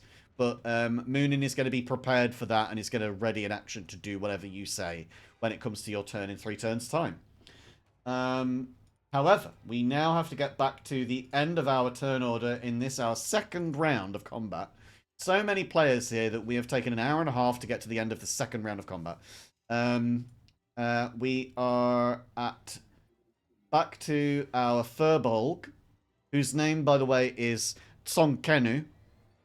So Tsonkenu is going to do her absolute damnedest to hurt people, and has noticed that the fire has not particularly helped because people have just walked out of the fire, and so is going to drop concentration on that wall of fire because it really only helps when people stay inside of it.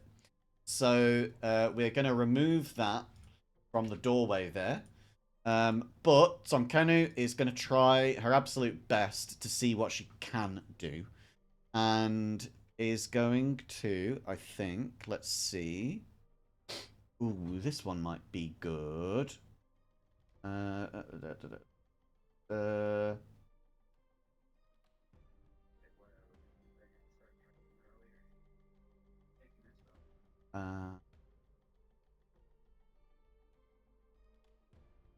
Okay. So that is 30 feet, and Tsonkenu needs to get within range, therefore. So that's 40. 40. Still 40. Don't. But we can try. So Tsonkenu's going to get to here. And then what ranges are we from the bear? 40. So, Tsonkenu, recognizing the fellow druid, is going to do her absolute best to fuck up this bear. Boy. Let's see.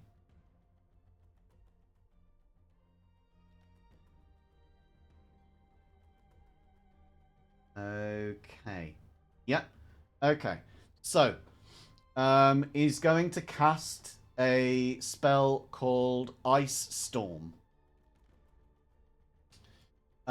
This spell is going to be... Where's my template gone? Fucking template's disappeared.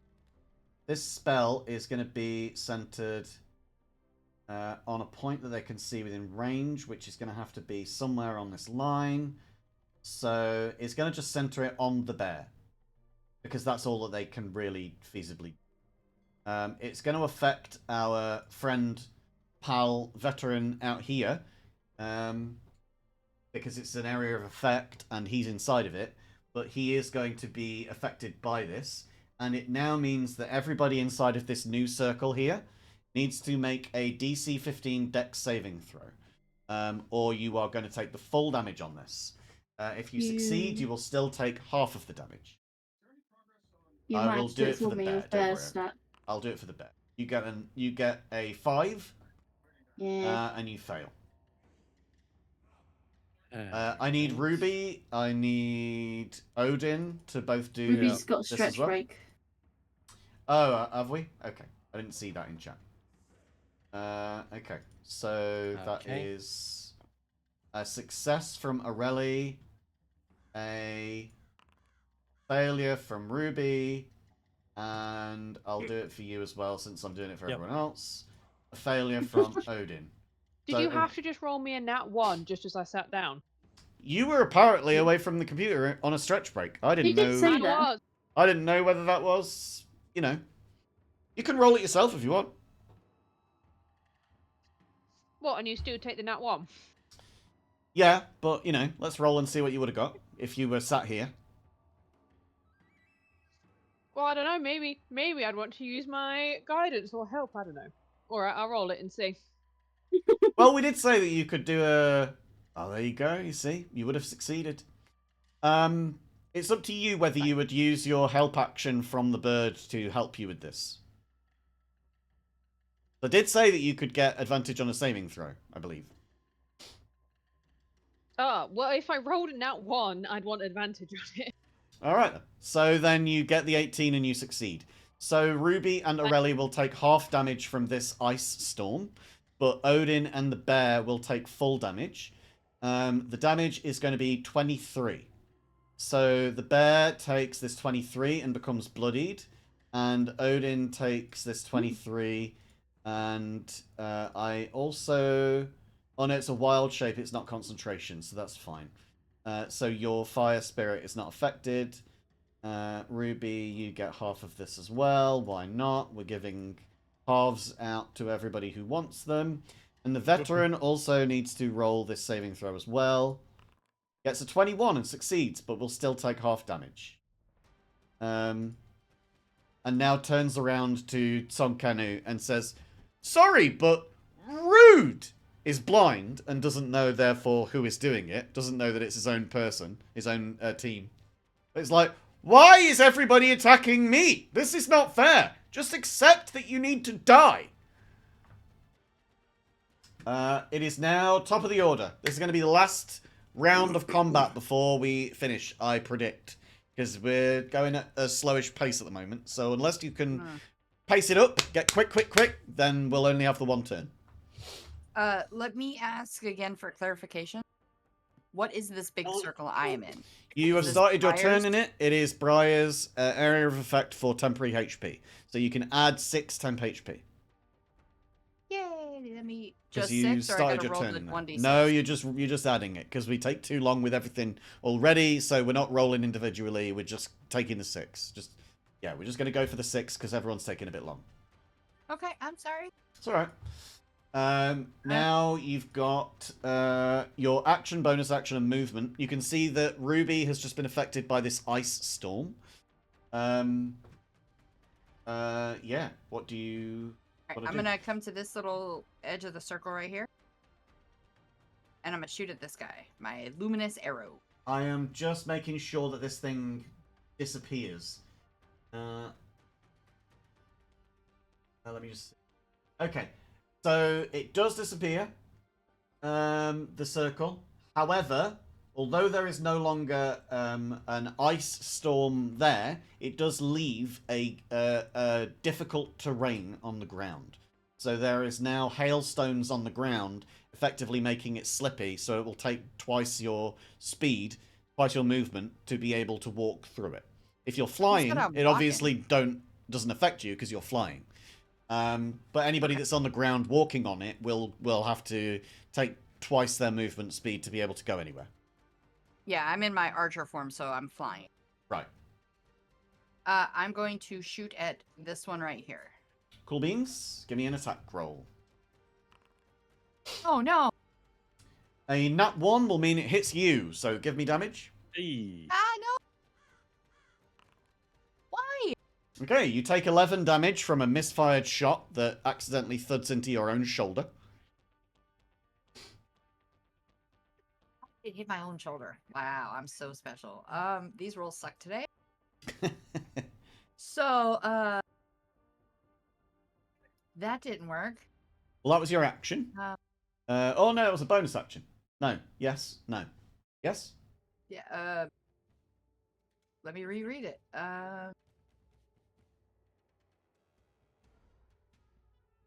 It acts as a bonus action on my subsequent turns, yeah. Just read that myself. So bonus action on subsequent turns. So you've got your action still. Yeah, so for my action, I'm gonna do a guiding bolt against the same dude, because heck him. Go for it. I'm mad that I hit myself. Heck him all to heck. Please don't get a nat 1 again. Oh my god, yes, you definitely hit. A dirty 25 certainly hits. Let's get damage. Oh yeah, so you basically did this, almost the same damage to yourself and to him. It was like a trade-off. It's fine, it's fine. It's Yeah. fine. Yeah. Alright. Okay, that's my turn. I am gonna fly back a little bit Cool. to try to get out of range of them. Got you. Alright. And that's my turn. Ruby, your turn. You're in difficult terrain at the moment, and you've taken the ice damage, but there is no longer any more damage you will receive by being here. It's just difficult terrain. What do you want to do? I'm assuming if I go into the Nefairs Mischief Cube, I will also have to do the dex stuff. Or the saving throw for it. Yeah. Bollocks. That's not very useful when you're, like, proximity-based. I'm like, oh no! Well, there's a guy here, and you could stand here and attack the true. other guy, this veteran. I could. I also really need some healing, but also the druids are causing some problems, and I'm a little bit peed off because they keep targeting around Oi, me. don't blame the druids. There's I a will lot of blame the druids. druids.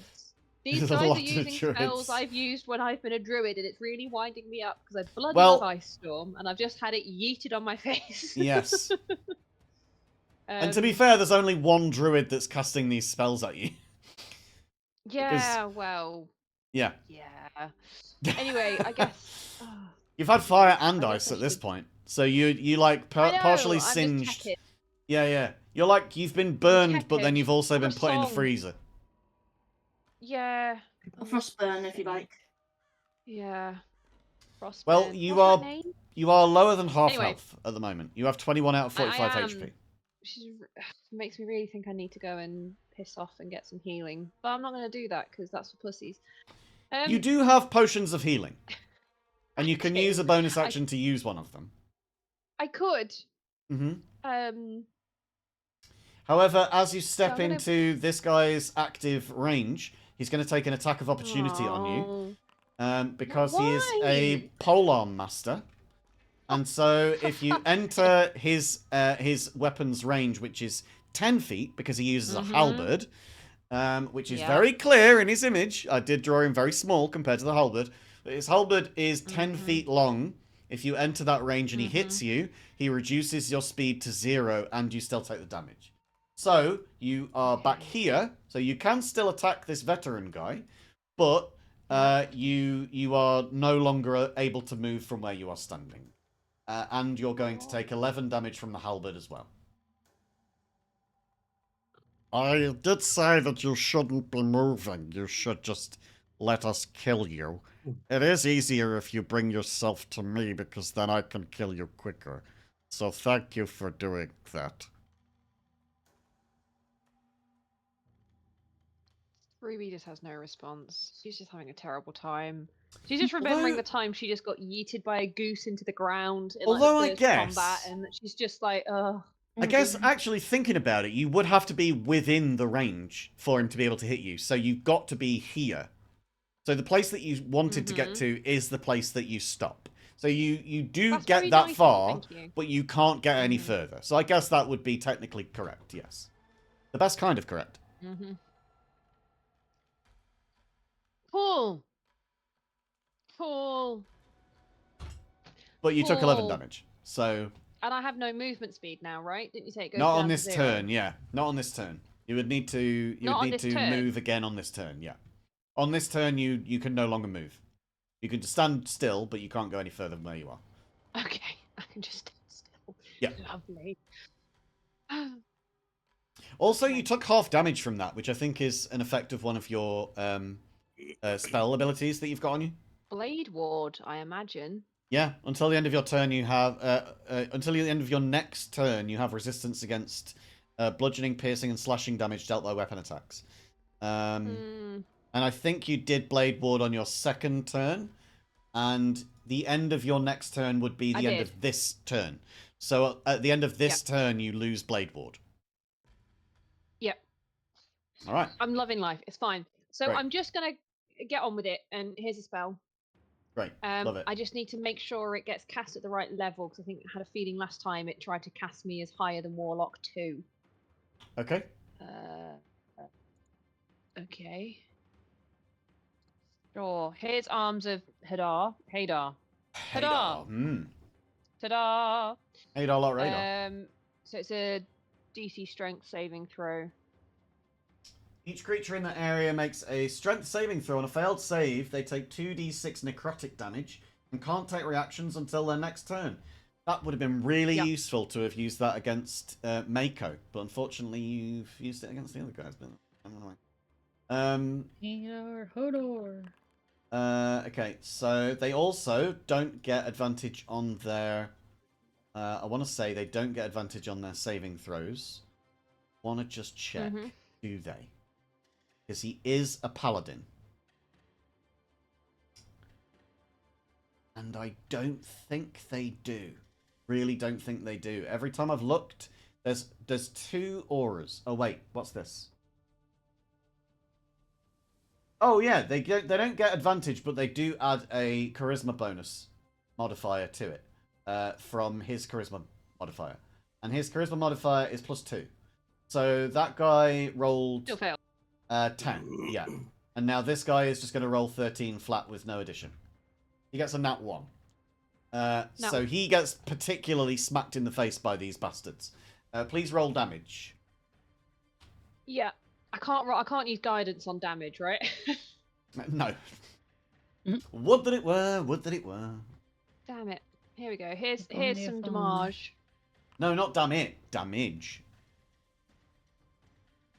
Damage. Okay. They've received some necrosis. We love that.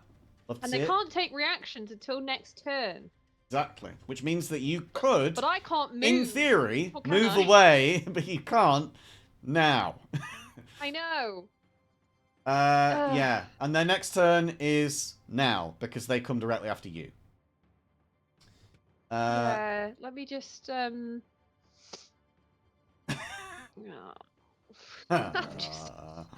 I'm so. I can't use like. Oh, piss, poo, and wee. Where's my what's its face? Where's my patient defense gone? I can't remember what that is because I that want to under be able key? to dodge. I think. Is that under key? Yeah. You just click It on is. key. Let me. It's more that I can't get the drop down anymore, and I'm trying not to like spend it. So I'm just gonna. You click middle mouse that click so if I you can want to. actually see it. Here we go. So you know where, like, if you hover over something in your character sheet, it comes up on the side, and it has like a little text box that you can scroll on. You can only scroll to it if you middle mouse click on it, because then it keeps it there, and you can scroll it in place. And then you don't need to bring it into the chat to look at it. But it does disappear when you move your mouse off it, so keep your mouse there. Cool. Okay. So I guess I'll patient defense. So I'll spend 1 key point to take the dodge action. Yep. It says as a bonus action on my turn, but surely Yeah. I can do it as a reaction as well, right? The dodge action means that they get disadvantage on their attacks. Yeah, so I'm gonna do that then. So I'm it's gonna- not I'm a gonna- reaction of yours. You Yeah. get it for the rest of, like, until your next turn. You have the dodge action spent, and anyone who tries to attack you with anything that basically takes a damage roll, they will need to roll twice and take the lower, essentially. Yeah. So I'm gonna do that. For some reason, it's not doing my key point, so I'm just gonna GB that in the background and let someone else have a go. Sure. Cool. It's the veterans' turns next, and I think that they're going to try and leave this Nether's Mischief square. And they're going to probably attack whoever is next to them. So let's see who that would be. Curious. It's probably going to be Ruby. This veteran is blind and is going to move in to the left here. This guy is going to move out of this area here, but he would be going into a wall if he did that. So he's going to have to move into the difficult terrain and then out of it. That took 20 to get to there, and then another 5. So he's moved 25 of his 30. And he can't stand on this big crystal thing or he'll set it off. So these guys are going to turn and attack you. This veteran, I think he was there, so it took him 10 to get to there, 20 to get to here, 25 to get to here. He's moved out of the difficult terrain and the bubble, the square rather. So that's their movements. And I think, yeah, we're going to have 2 attacks against you. And these guys have got multi-attack. Just so everybody's aware, this might make Ruby go down, but they are going to get disadvantage on every one of these attacks. They are veterans. They are challenge rating 3. They are powerful enemies, not the kind of people that you want to square off against. And they each have multi-attack, where they can take 2 longsword attacks and 1 short sword. They are going to do all of those. That means 6 attacks, all done at the disadvantage. Ruby has only got 16 HP at this point, and has just lost the ability to Blade Ward, basically. Has lost Blade Ward. So, short sword at disadvantage. Long sword at disadvantage. Long sword at disadvantage. We've got 1 hit so far against your AC of 16. You've got 1 longsword hit in you so far.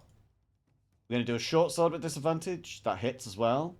And then 2 more longswords. That's a hit. And that's a miss.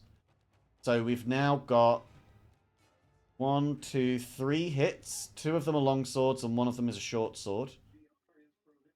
So we go for short sword damage is... Ooh, 9 damage. This is not looking good.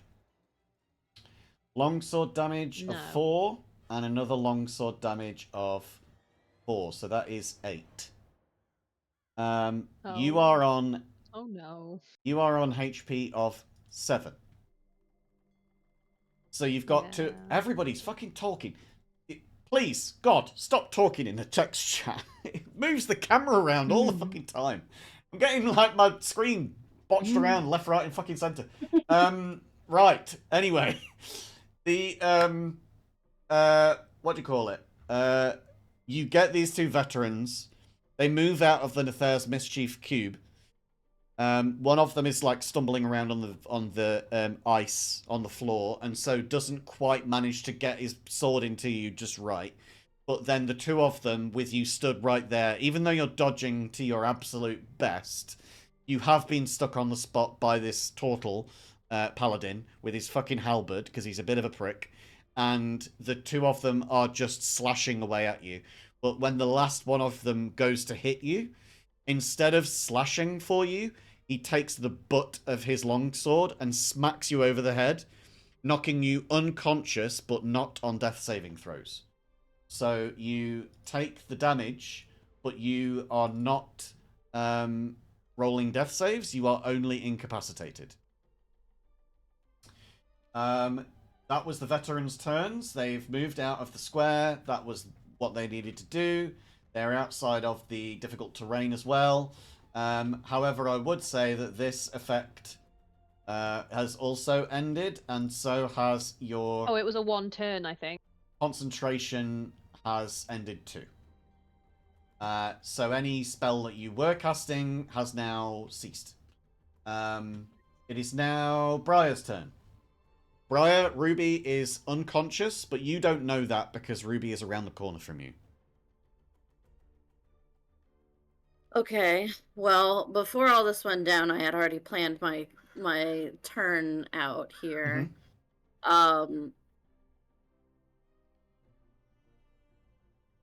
So I am going to take my movement to... I can go through the ravens there, right? As long as I don't end on that square. Well, they're flying above you, so it wouldn't matter anyway, but just for... Oh, okay. Just for my sanity, please don't end on their square as well, because then I have to shift the tokens around like a wild animal. And this square here, would that be standing on that crystal? That is difficult terrain. So this circle here, this circle that's moving here, that's all difficult terrain. So if you step out onto that, then you will need to take twice your movement speed to cover each 1 square. Okay, gotcha. So if you do want to end here, that's fine. But you are going to need to take a dash action to get there. Yeah, I'm gonna do that. I was gonna use dash as my action anyways. So I will move to here. 5, 10. Would that be... Oh, attempted movement collides with a wall. Okay, well, let me move here first. So you could go to here without doing any difficult terrain. And then you could get to here with 50 feet of movement, or here with... I guess that would be 60.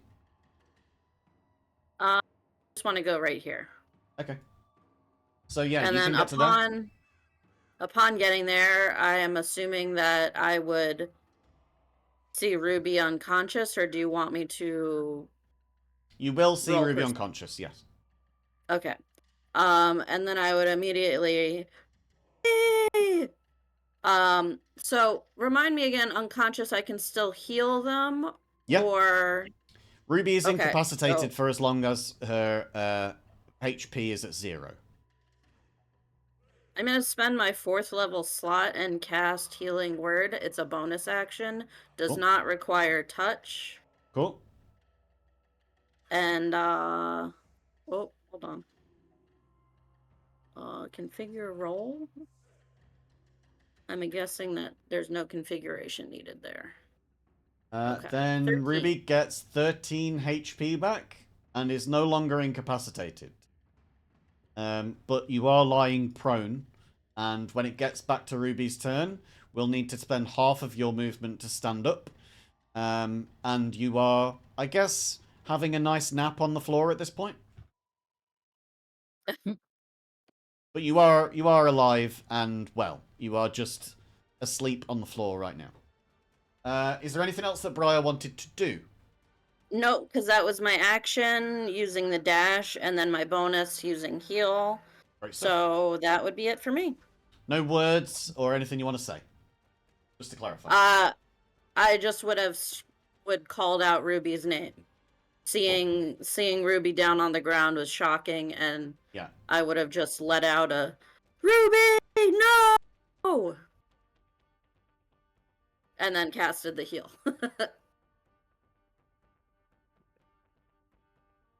I've noticed that B is no longer in the VC, so I've just messaged. I guess to let Ruby know.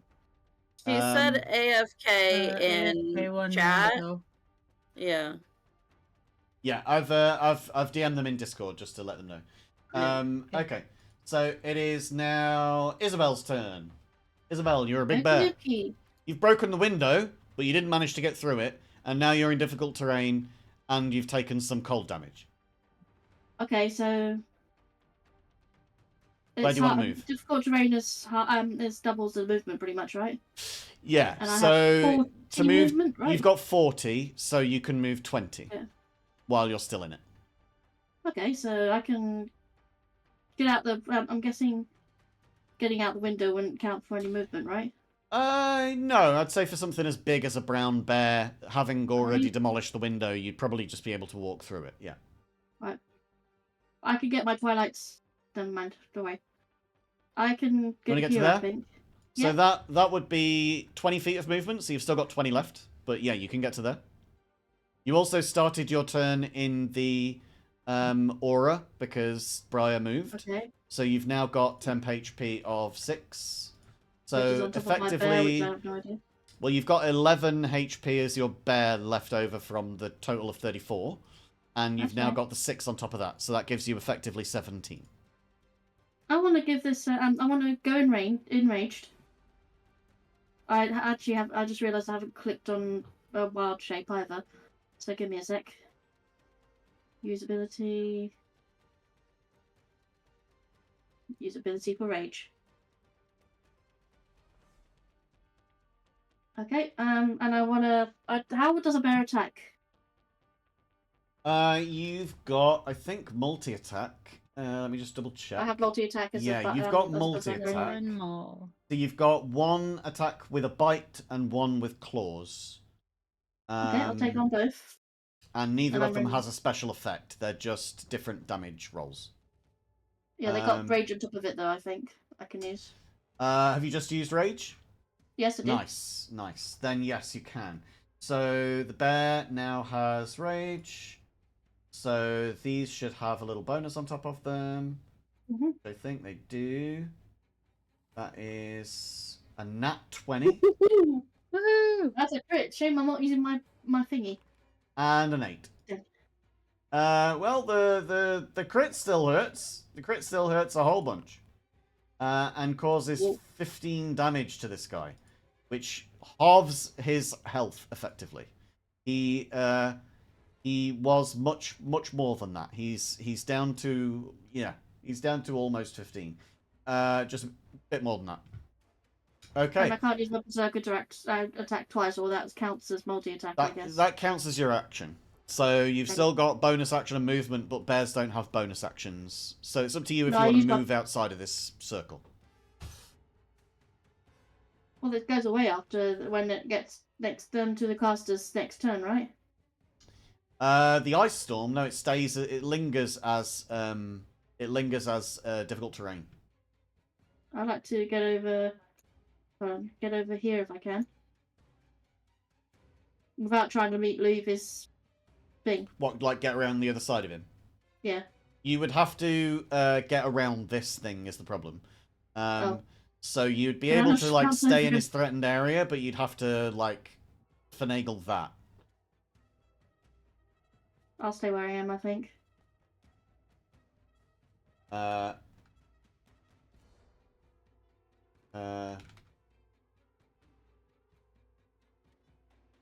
I'm just reassuring B that they don't need to rush back because we'll be ending the stream before and it'll be next week before it's their turn again, so it's fine. But I was just letting them know that Briar had basically like saved them. So there we go. Isabel takes a big old fucking chunk out of this guy, takes some temp HP, and your barbarian health pool for Isabel herself actually hasn't been scratched yet because the bear's HP pool is secondary to your own. So you're not being affected by any of this. This is all just free HP for you to use and lose while you take chunks out of people. The benefit of a Wild Shaper, especially the benefit of a Circle of the Moon Wild Shaper, who gets really fucking hench beasts. It's Hugin's turn again. Hugin is going to defer their turn once more to give the Yule Father a advantage on something.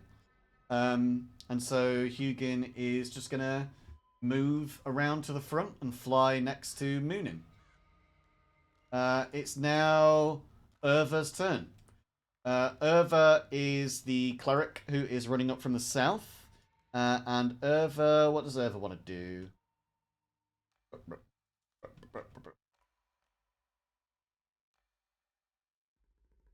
Let's see.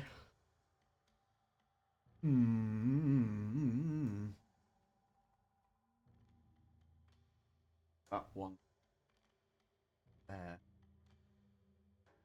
No, it's not enough. I think might actually attack the wildfire spirit.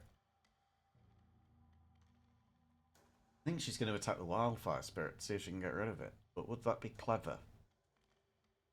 Go somewhere else. What have we got? What range do we have? We know that we've got spellcasters. So I think... Yeah, she can see Briar. You can see Briar.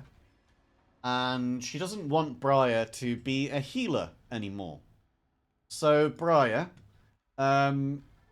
unfortunately for you, she casts a spell on you, which I am going to need you to do a... Let me see. Yeah, there we go. It's going to cast a spell on, like, centered on your position. Any creature or object entirely inside the sphere, immune to thunder damage, and creatures are deafened while entirely inside it. Casting a spell that requires a verbal component is impossible. So, while you are inside of this circle, this sphere, you are not going to be able to cast any verbal components for spells. So when you look at your spells, if it says V next to any of them, where it says like VSM, verbal somatic material, the V, if there's a V there next to the spell, it means you can't cast it. So they cast that on you, and that means that this circle around you can also not cast spells. So I think, knowing that, and also knowing that she wants this martial fighter to go down, but also just wants Briar to just get completely cooked, is probably going to put it exactly there. So now it is completely silent in that sphere. Can't hear anything and you can't say anything. Nothing is going to work for you in that area. They are also going to move and use their bonus action to move the illusion as well. And I think they're going to move to... Let's see. Is 15, 30. 30. That, I think, is going to be good. We're going to go to here. And he's going to end... Urva is going to end her turn there. And it is now Mako's turn. Mako is not in difficult terrain at the moment, but is going to move to here and is going to attack the bear. Is going to do halberd attack. And let's see, do they have any channels on here that they can do? Gonna do...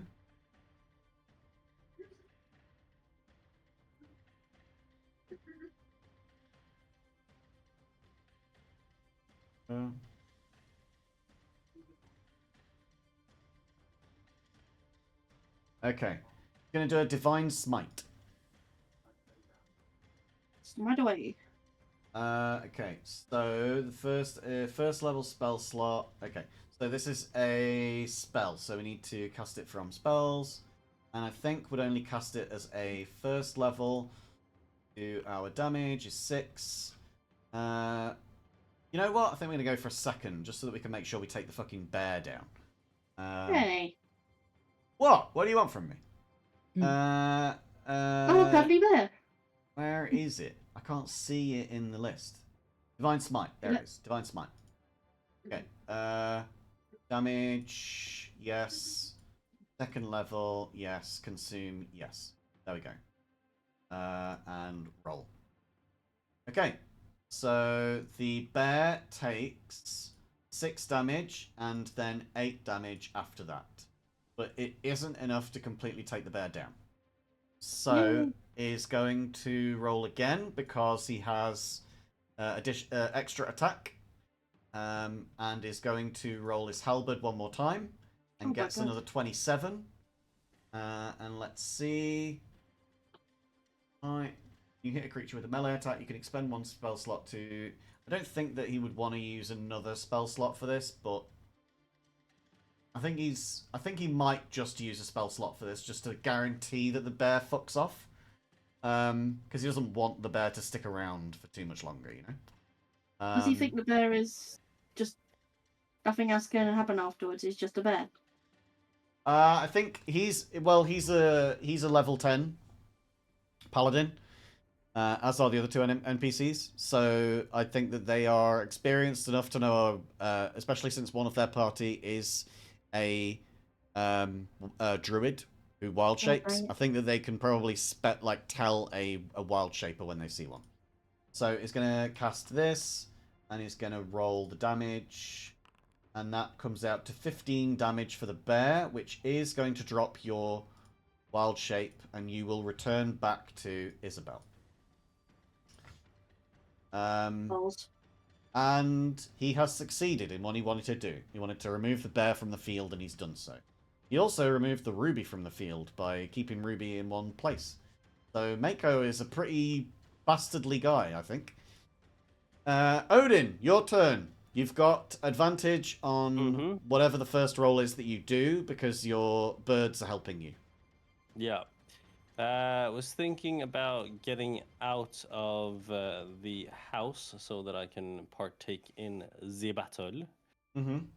And how? Well, there's a big hole in the wall south of you that you could just travel through, but you are in difficult terrain at the moment. So unless you can teleport there or fly there, or you have some ability that allows you to ignore difficult terrain, you are going to have to take twice your movement to move anywhere. Well, isn't that what Misty Step is for? It is what Misty Step is for. And it's a bonus action. Yes, exactly. 30 feet to a spot you can see. So where do you want to go? This circle here that's wiggling around, that is the difficult terrain. So anywhere inside of that. I'm going to have to leave like notes to myself on this. So I was thinking, can I do... Can I move... why can't I...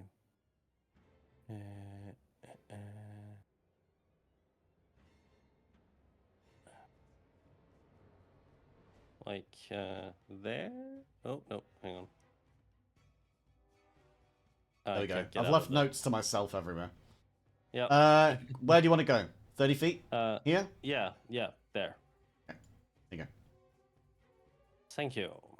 No worries. Now, as for my little action... Yes? I want to help our Ruby, and I was thinking... So you could cast a cantrip, since Misty Step is a leveled spell, or you could use an action to, like, pour potions or something. Yeah. Or you could use an action to lift Ruby up on the spot, so that Ruby's standing upright. Yeah, I was thinking about trying to get Ruby off the floor. That would be just an action just to stand Ruby up. You don't need to roll for anything. You could just stand Ruby up. Yeah, I'll do that. Great. You'll need to move through where you are at the moment, and you are partially in difficult terrain, so it's your movement to get to here, essentially. Because it would take you 20 to get there. Yeah. Alright, so you use your action. I would also say, however, because I'm not being a nice person if I don't say this now, you are inside of the Mischief Cube. Yeah. So you might want to move another square on. Just so that I'm being kind to you and I don't have to remember that shit later. Yeah. There we go. Okay. So Ruby is now on her feet. And she didn't have to waste her movement speed to do that. Good job. Thank you. Welcome. Great shit. You also did not go anywhere near Mako's Halberd. threatened area. So, actually, no, you did. You moved out of Mako's threatened area. Because you were here and you moved. Oh, am I going to be an absolute bastard, though? Yeah, I am. I am going to be an absolute bastard. He does hit, which means that your movement speed is reduced to 0. So, in fact, I'm going to be an absolute bastard and keep you there and Ruby on her side. No. Oh. Oh, aren't I such a bastard? And you take 14 damage as well, Odin. Yes. Oh, my lord. I'm such an absolute bastard. Oh. It's like I planned Mako to be the absolute worst shitlord of all shitlords. Hey, B, I'm gonna need you to punch this guy. ASAP. But you've still got your action. You can still use an action from where you are. You just can't move. Did you not? Alright. You can use an action. You just can't move. Okay. So what action can we do? Can I use a spell? You have already used a... or use a spell. So you can do an action cantrip. An action cantrip, right. I would say that you can, if you want to try, either roll an Arcana check to use Mage Hand in a way that it's not supposed to be used, because Mage Hand is only lightweight, not... It's like 5 pounds. It's not a humanoid-sized weight. Or you can use Mold Earth to move, but either way you would need to use an Arcana check. Or you can use a 2nd level spell slot to guarantee that it works, and I will allow you to stand up Ruby from where you are. But you would be using a spell slot to do it to guarantee it, or you could potentially fail if you roll the Arcana check of 20. Right. Arcana is an intelligence-based roll. Your Arcana you have proficiency on. You have a plus 13. If you roll Arcana, you're only looking for a 7 on the die. That means you've got a 66% chance of success if you chance it. But if you don't want to chance it and you want to guarantee it, you could use the spell slot. I will allow you to do that. These are home-baked rules. We allow this to happen because I like it when people want to try and push past the bounds of magic and try and urge the chaos within. I still feel like we need to get Ruby on her or on standing up. We need Ruby up, right? So I will use Mold Earth as a second spell slot. There we go. So you cast Mold Earth, which moves a 5-foot space of earth. Usually it doesn't cast a person up onto their feet, but you are using your second level spell slot to do it, and so I'm going to remove that spell slot from you now. Good job. You also... Did you use Misty Step? You did, didn't you? Yes, I did. Is that something that you have automatically? That's in a feature kind of thing? I don't see the spell slot missing. Hang on. Where didn't I... Where art thou? I saw you somewhere. Misty Step. Is it third level? Third level? No. Misty Step. Second no, level? second level. Second level. Second level. Yep. Don't see it. Is it a Vey ancestry? Oh, I've got thing? it filtered. I think I've got it filtered, haven't I? That's why. Yeah, That's why I've got it filtered on your thing. It's a wizard. Yeah, there it is. There it is. Okay. So yeah, you just needed to have lost a second level spell slot. So I've removed both of them for you now. Mm-hmm. Oh, and you've put it back on. Oh, sorry. Yeah. Just remove it once more for me, please.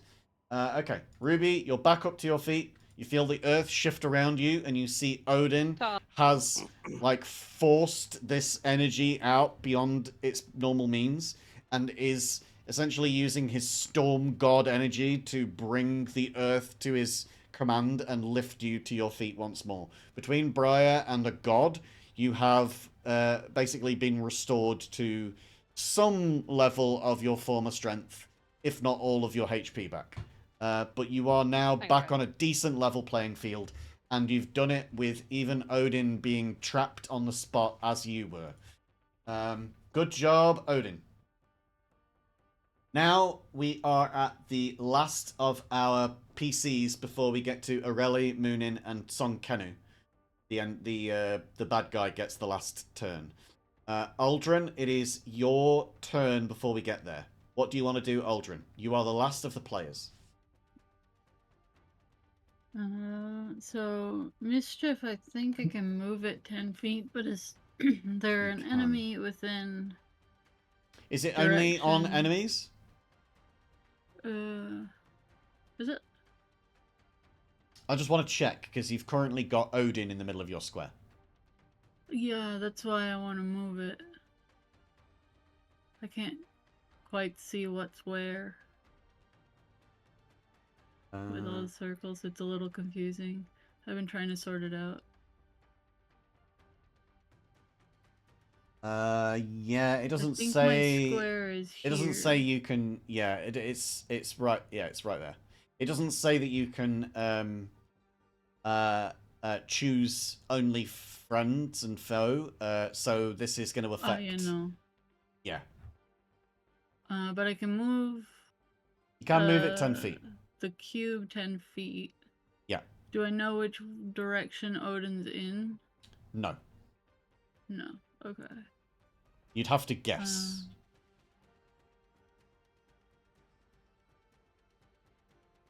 Difficult terrain.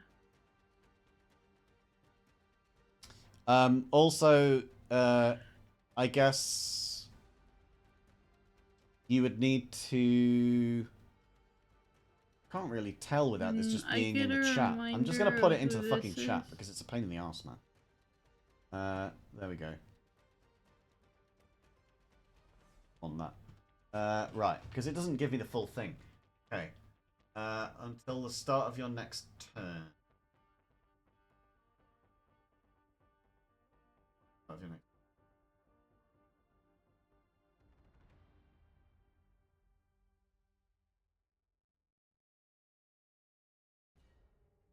really specify whether a new person entering the cube triggers it or whether it's triggered on your next turn. So I think we'll trigger it on your turns.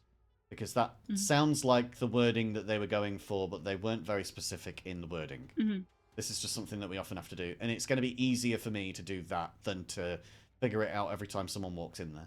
So you can move it, and then but it is the start of your turn, so the effect will take place on Odin before we end up moving.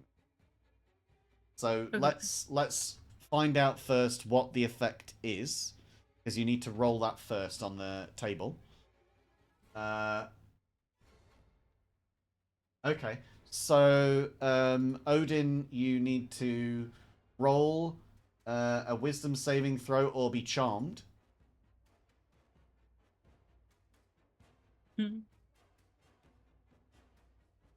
I am curious though, because I'm sure that you've got something that gives you resistance for that.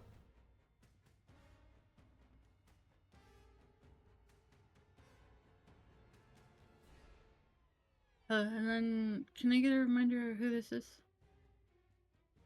This is enemy? I don't see it anywhere. No, that is the fire, the wildfire spirit that Odin has summoned.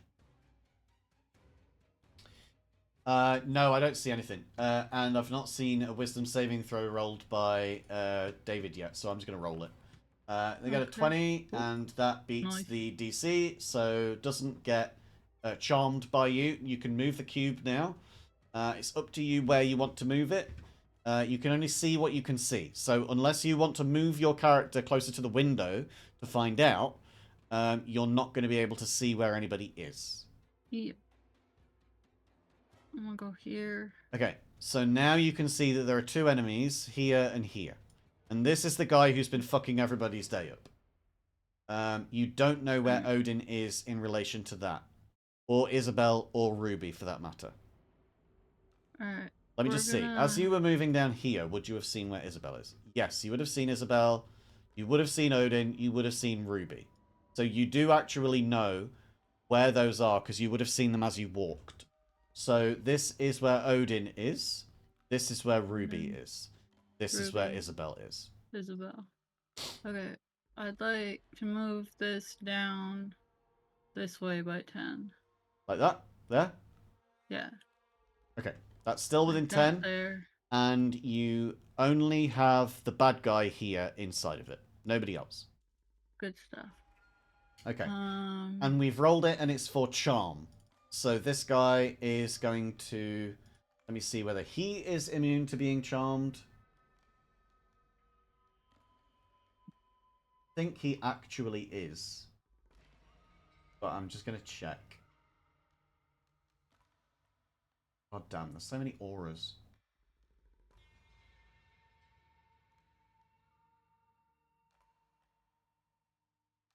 So many things that you have to keep up to date with, you know.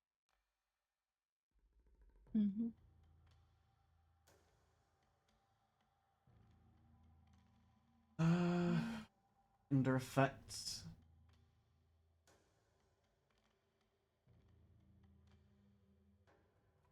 Not there. So I don't think that he is immune to charm. I think he's immune to poison and disease and being frightened, but nothing else. Okay, so he is going to roll his wisdom save. He gets a +6 to wisdom saves, and he gets a 22. So unfortunately, the effect doesn't take any action. Okay. You've moved and you've used your bonus action to move it. You've still got action. Yep. We're gonna... So, can I poison spray this guy without hitting this guy? Yeah, sure. You have to, like, break through the window, but you can do it. It'd just be smashing open the window, so he'd be very aware that you are there. But yeah, you can do that. Okie dokie. Give me a roll. Oh, it's saving throw, is it? Okay, he gets a nat 1, and you get him for 5 damage. Nice. Surprise! Ow! That's rude! Why is everybody here so rude?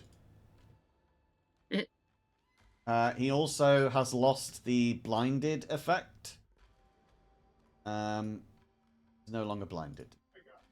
That then is the end of your turn. It's now Aureli's turn. Aldrin's gonna also just sidestep this way. Sure. Then we've now got... Let's see. I think that Aurelia at this point is probably going to jump out through the window, but make her way over this way to make up a little bit more distance from the big bads and from this veteran himself. Make sure to pass through the flame spirit so it doesn't prompt an attack of opportunity. And is going to attack the veteran to see if we can get the veteran out of the game at least.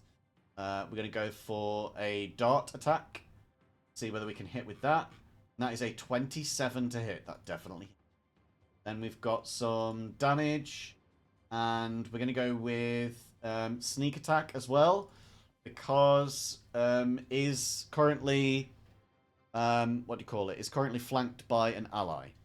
So we get sneak attack damage on top, which gives us an additional 11. So that is 21 damage that this veteran takes. The 10 on its own is enough to nearly take him down. The sneak attack is enough to take him down. And Aurelie triumphantly, with a dart flung from hidden up her wrist, she flies it out and aims directly for the spot that Aldrin just poisoned. And that spray where you, like, burned open a part of his armor, that weakened flesh and weakened patch of metal, she just strikes through and it ends up hitting a major artery and he just drops instantly. You just died. The veteran just died directly in front of you, but as he goes down, as he bubbles the words out through his, like, very slowed jaw, he just goes... rude, and then dies on the spot. That is Aurelie's turn for that. He's going to use a bonus action to hide up here. So I think we were here. Wait, we were there, I think. Can't remember where we were. 5, 10, 15, 20, 25, 30. She's got a movement speed of 30. She's going to use cunning action hide. And is going to roll a stealth check up here, which she can do from advantage because she is in full obscurity. Nobody should be able to see her, so this should be an auto crit anyway. But we get a 27 regardless. That's still good enough. And we now move on to Moonin, who is going to focus their attention on Ruby once more. And he's going to make sure that anybody who attacks Ruby is going to get distracted, first and foremost, by Moonin. So that Ruby is not getting attacked immediately by these two fucking veterans. And finally, we get to Song Kenu. You can't understand what Moonin is saying, but Ash can recognize the words, "Got you! Got you! Got your back! Got your back!" I kind of sigh, but not too loud. But yeah, like a, oh, finally. That's good. Okay.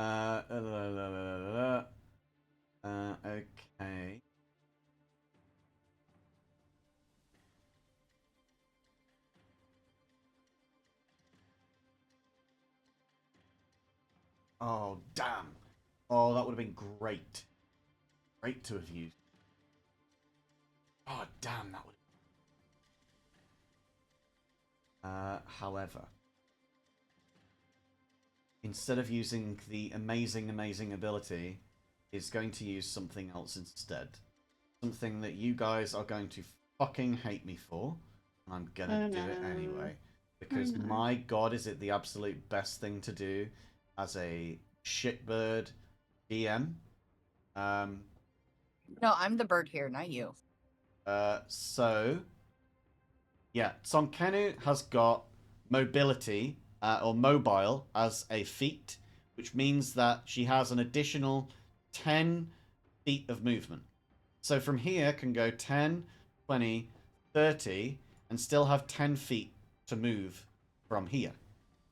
He's going to get to this point and is then going to reach down to the veteran and is going to cast Revivify.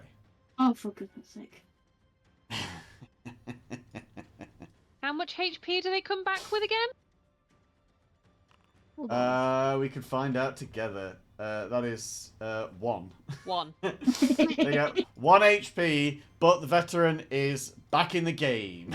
What you do? Oh, finally! Somebody who's not rude. Thank you. This is great. I'm very happy. So he has 1 HP. So I'm just removing 57 of his HP to get him down to 1 again. And then she's used a spell to do that. She has a cantrip besides. Is there anything else that she can use? Doesn't have any spells that she could do for heals right now. What could she do? That was an action. Can't use an action to do that yet. Can't do that yet. La la la la la la. She is going to... Hang on. Yeah, we're going to turn invisible. Bonus action, can turn invisible. Uses Hidden Step, which is an ability of Furbolgs, to turn invisible. So you are not able to see Sonkenu right now. And is going to stay here.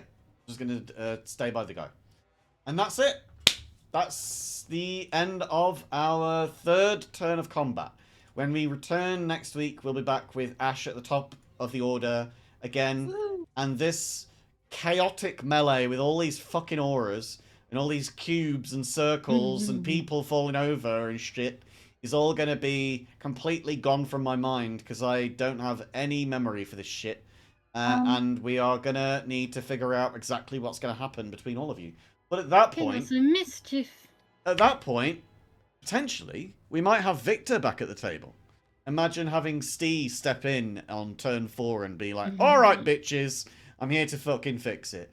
But Ruby has gone down to unconscious and has then been raised back up again, but never got to a point of rolling death saves. Only went unconscious and incapacitated.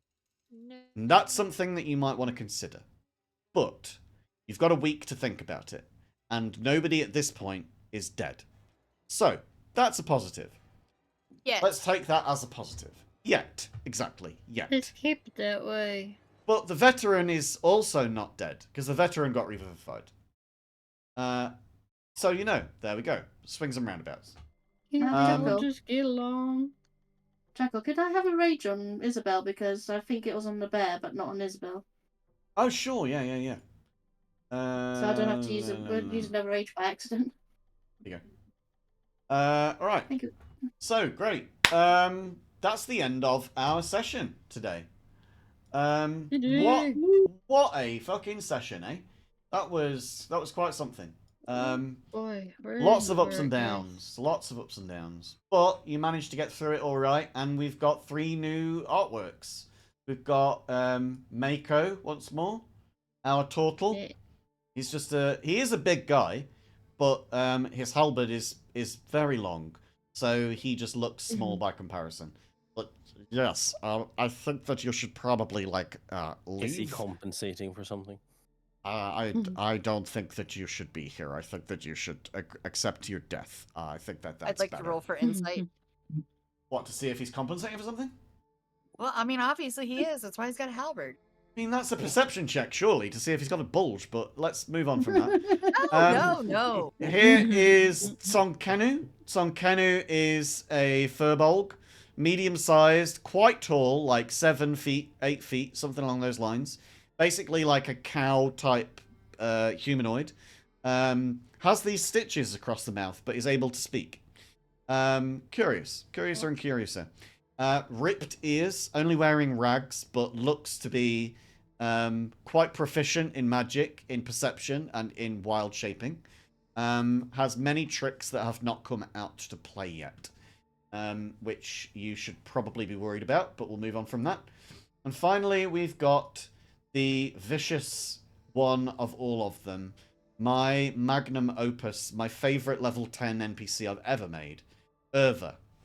Urva is essentially like a dinosaur. I did the the feather plumage in honor of our favorite prior paleontologist person. Yeah, big feather plumage, very colorful, wearing very dark clothing and armor, keeping herself hidden and shrouded because she is part rogue, but at the same time wearing these iridescent blue and green dragon scale mail armor, and of course is a dragon through and through. Is a black dragon, dragonborn, dragonkin essentially. So I just want to point something out. My character, when they realize what that is, that armor, is gonna like love killing this person. Oh, you think you know what this is, do you? Yeah, I mean, what other dragon have we met that has that color scales? Just saying. You know what? When I was drawing it earlier, when I drew these, I did 3 of them in the space of 3 hours. I was very pleased by myself because I was, Jesus Christ, was I like trying to crunch this shit out. And I know that I could have done better because they still are rough around the edges. But this was the one that I spent the longest time on. I spent half of the time on just this and then rushed the other 2. But when I was doing it and I was considering what would the scale mail be, would that be something from their own skin that they like repurpose as it sheds and turn it into their own armor? That would be cool. But then I thought, no, scale mail got to be Lady Azura, got to be sparkling swell at neat tide, got to be those missing scales, and that's got to be why Sparkle, as I like to call her, but you called her Lady Azura, got to be why Sparkle never wanted to go as far as Gorizont, because had some baggage there. Interesting. Anyway, that's been great. And we've had another lovely session with David, who has been a brilliant guest NPC with us. So thank you once more for being our Odin. And thank you to all of the regulars here for being yourselves. You brought it and you planned at the start. You were right there with, I'm going to do this spell, I'm going to cast mage armor, I'm going to, prepare an action. Everybody was fucking on their, like, A game. The difference between today and when you fought Ox the last time is night and day. Difference. Last time you were impulsive and doing things only for yourselves. Now you are focused on the group. You are working with each other. You are preparing actions. You are casting spells to try and aid each other. You're going above and beyond to not just cause damage, but to actually lift people up to their feet, literally. Fucking love it. Absolutely adore it. You all did a fucking great job. Thank you so much. Yeah. And with that, I Clearly, think it's Ruby's time been to very end. successful. Ruby is one of them. You can only really do stuff if you're face to face with your opponent, and it's hard to find a way to do that without just running directly into the melee, and that kind of sucks sometimes for Ruby, because especially when there's martial fighters who have big swords and can kill you in a single round of combat. That's rough on a monk. So also appears that I'm silenced as a warlock, which is great. Yes, you are in a circle of silence. Great. So you would need to move out of that circle of silence to be able to cast. It's not and get some opportunities. It's great. It's focused on a point. It's not focused on people. So it's a sphere, and if you leave the sphere, you can then cast again and say things again. But you are deaf while you're in the sphere, and you can't speak while you're in the sphere. So when you thank... No blade Some or people know major sign armor for language. me. You can cast spells into it, but you just can't. You have to do it from outside, or it has to be a spell that doesn't use verbal components. So when David cast Molding Earth or Mold Earth, you're able to do it just fine. But that was because you were stood outside of it. If you'd moved closer and been inside the circle of silence, you would not have been able to cast that. Right.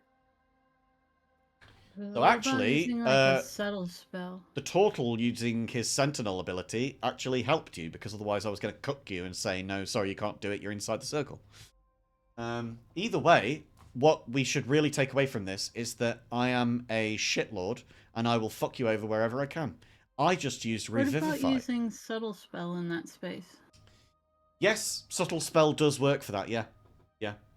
Cool. But subtle And spell... swinging an axe at their head works at that. But yeah, it does. It does. It actually does. Yeah. So for those who don't know, subtle spell is a thing for sorcerers where you can use sorcery points to remove the verbal components of the verbal and somatic components of a spell, so that essentially you are casting it without anybody knowing that you're casting anything, which is why it's called subtle, because it's very covert. You just cast it. No one can see your lips move or your hands move. Because remember, every time you cast a spell, you're not just saying, I'm going to cast this, and then ticking it off your spell sheet. Your character is actually waving their arms around and muttering an incantation and using materials and shit. So you are actually doing stuff. You only do it if you actually say that you're acting it out. Do you know what I mean? If you don't act it out, then your character's doing it, but none of us are getting to see any of it. There you go. Anyway, we're at the end. We need to move on. We've done a very difficult first session for this combat, but it's going to be worth it in the long run, guarantee it, because at the end of this combat, so long as you are also all alive to see it, you'll be leveling up again. So you can start thinking about it in terms of positives and thinking about, what am I going to be next?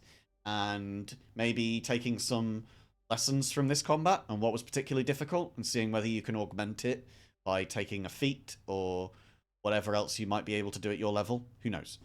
But let's end the session here. Thank you so much, everybody, for being here. It's been amazing. Thank you for the gifted subs, David, you fucking mad lad. And thank you, everybody, just for being you. It's always fun to be here and to DM for you. Yeah, it takes a lot of my energy, but it's worthwhile energy being spent. We appreciate you. Love you, And Jackal.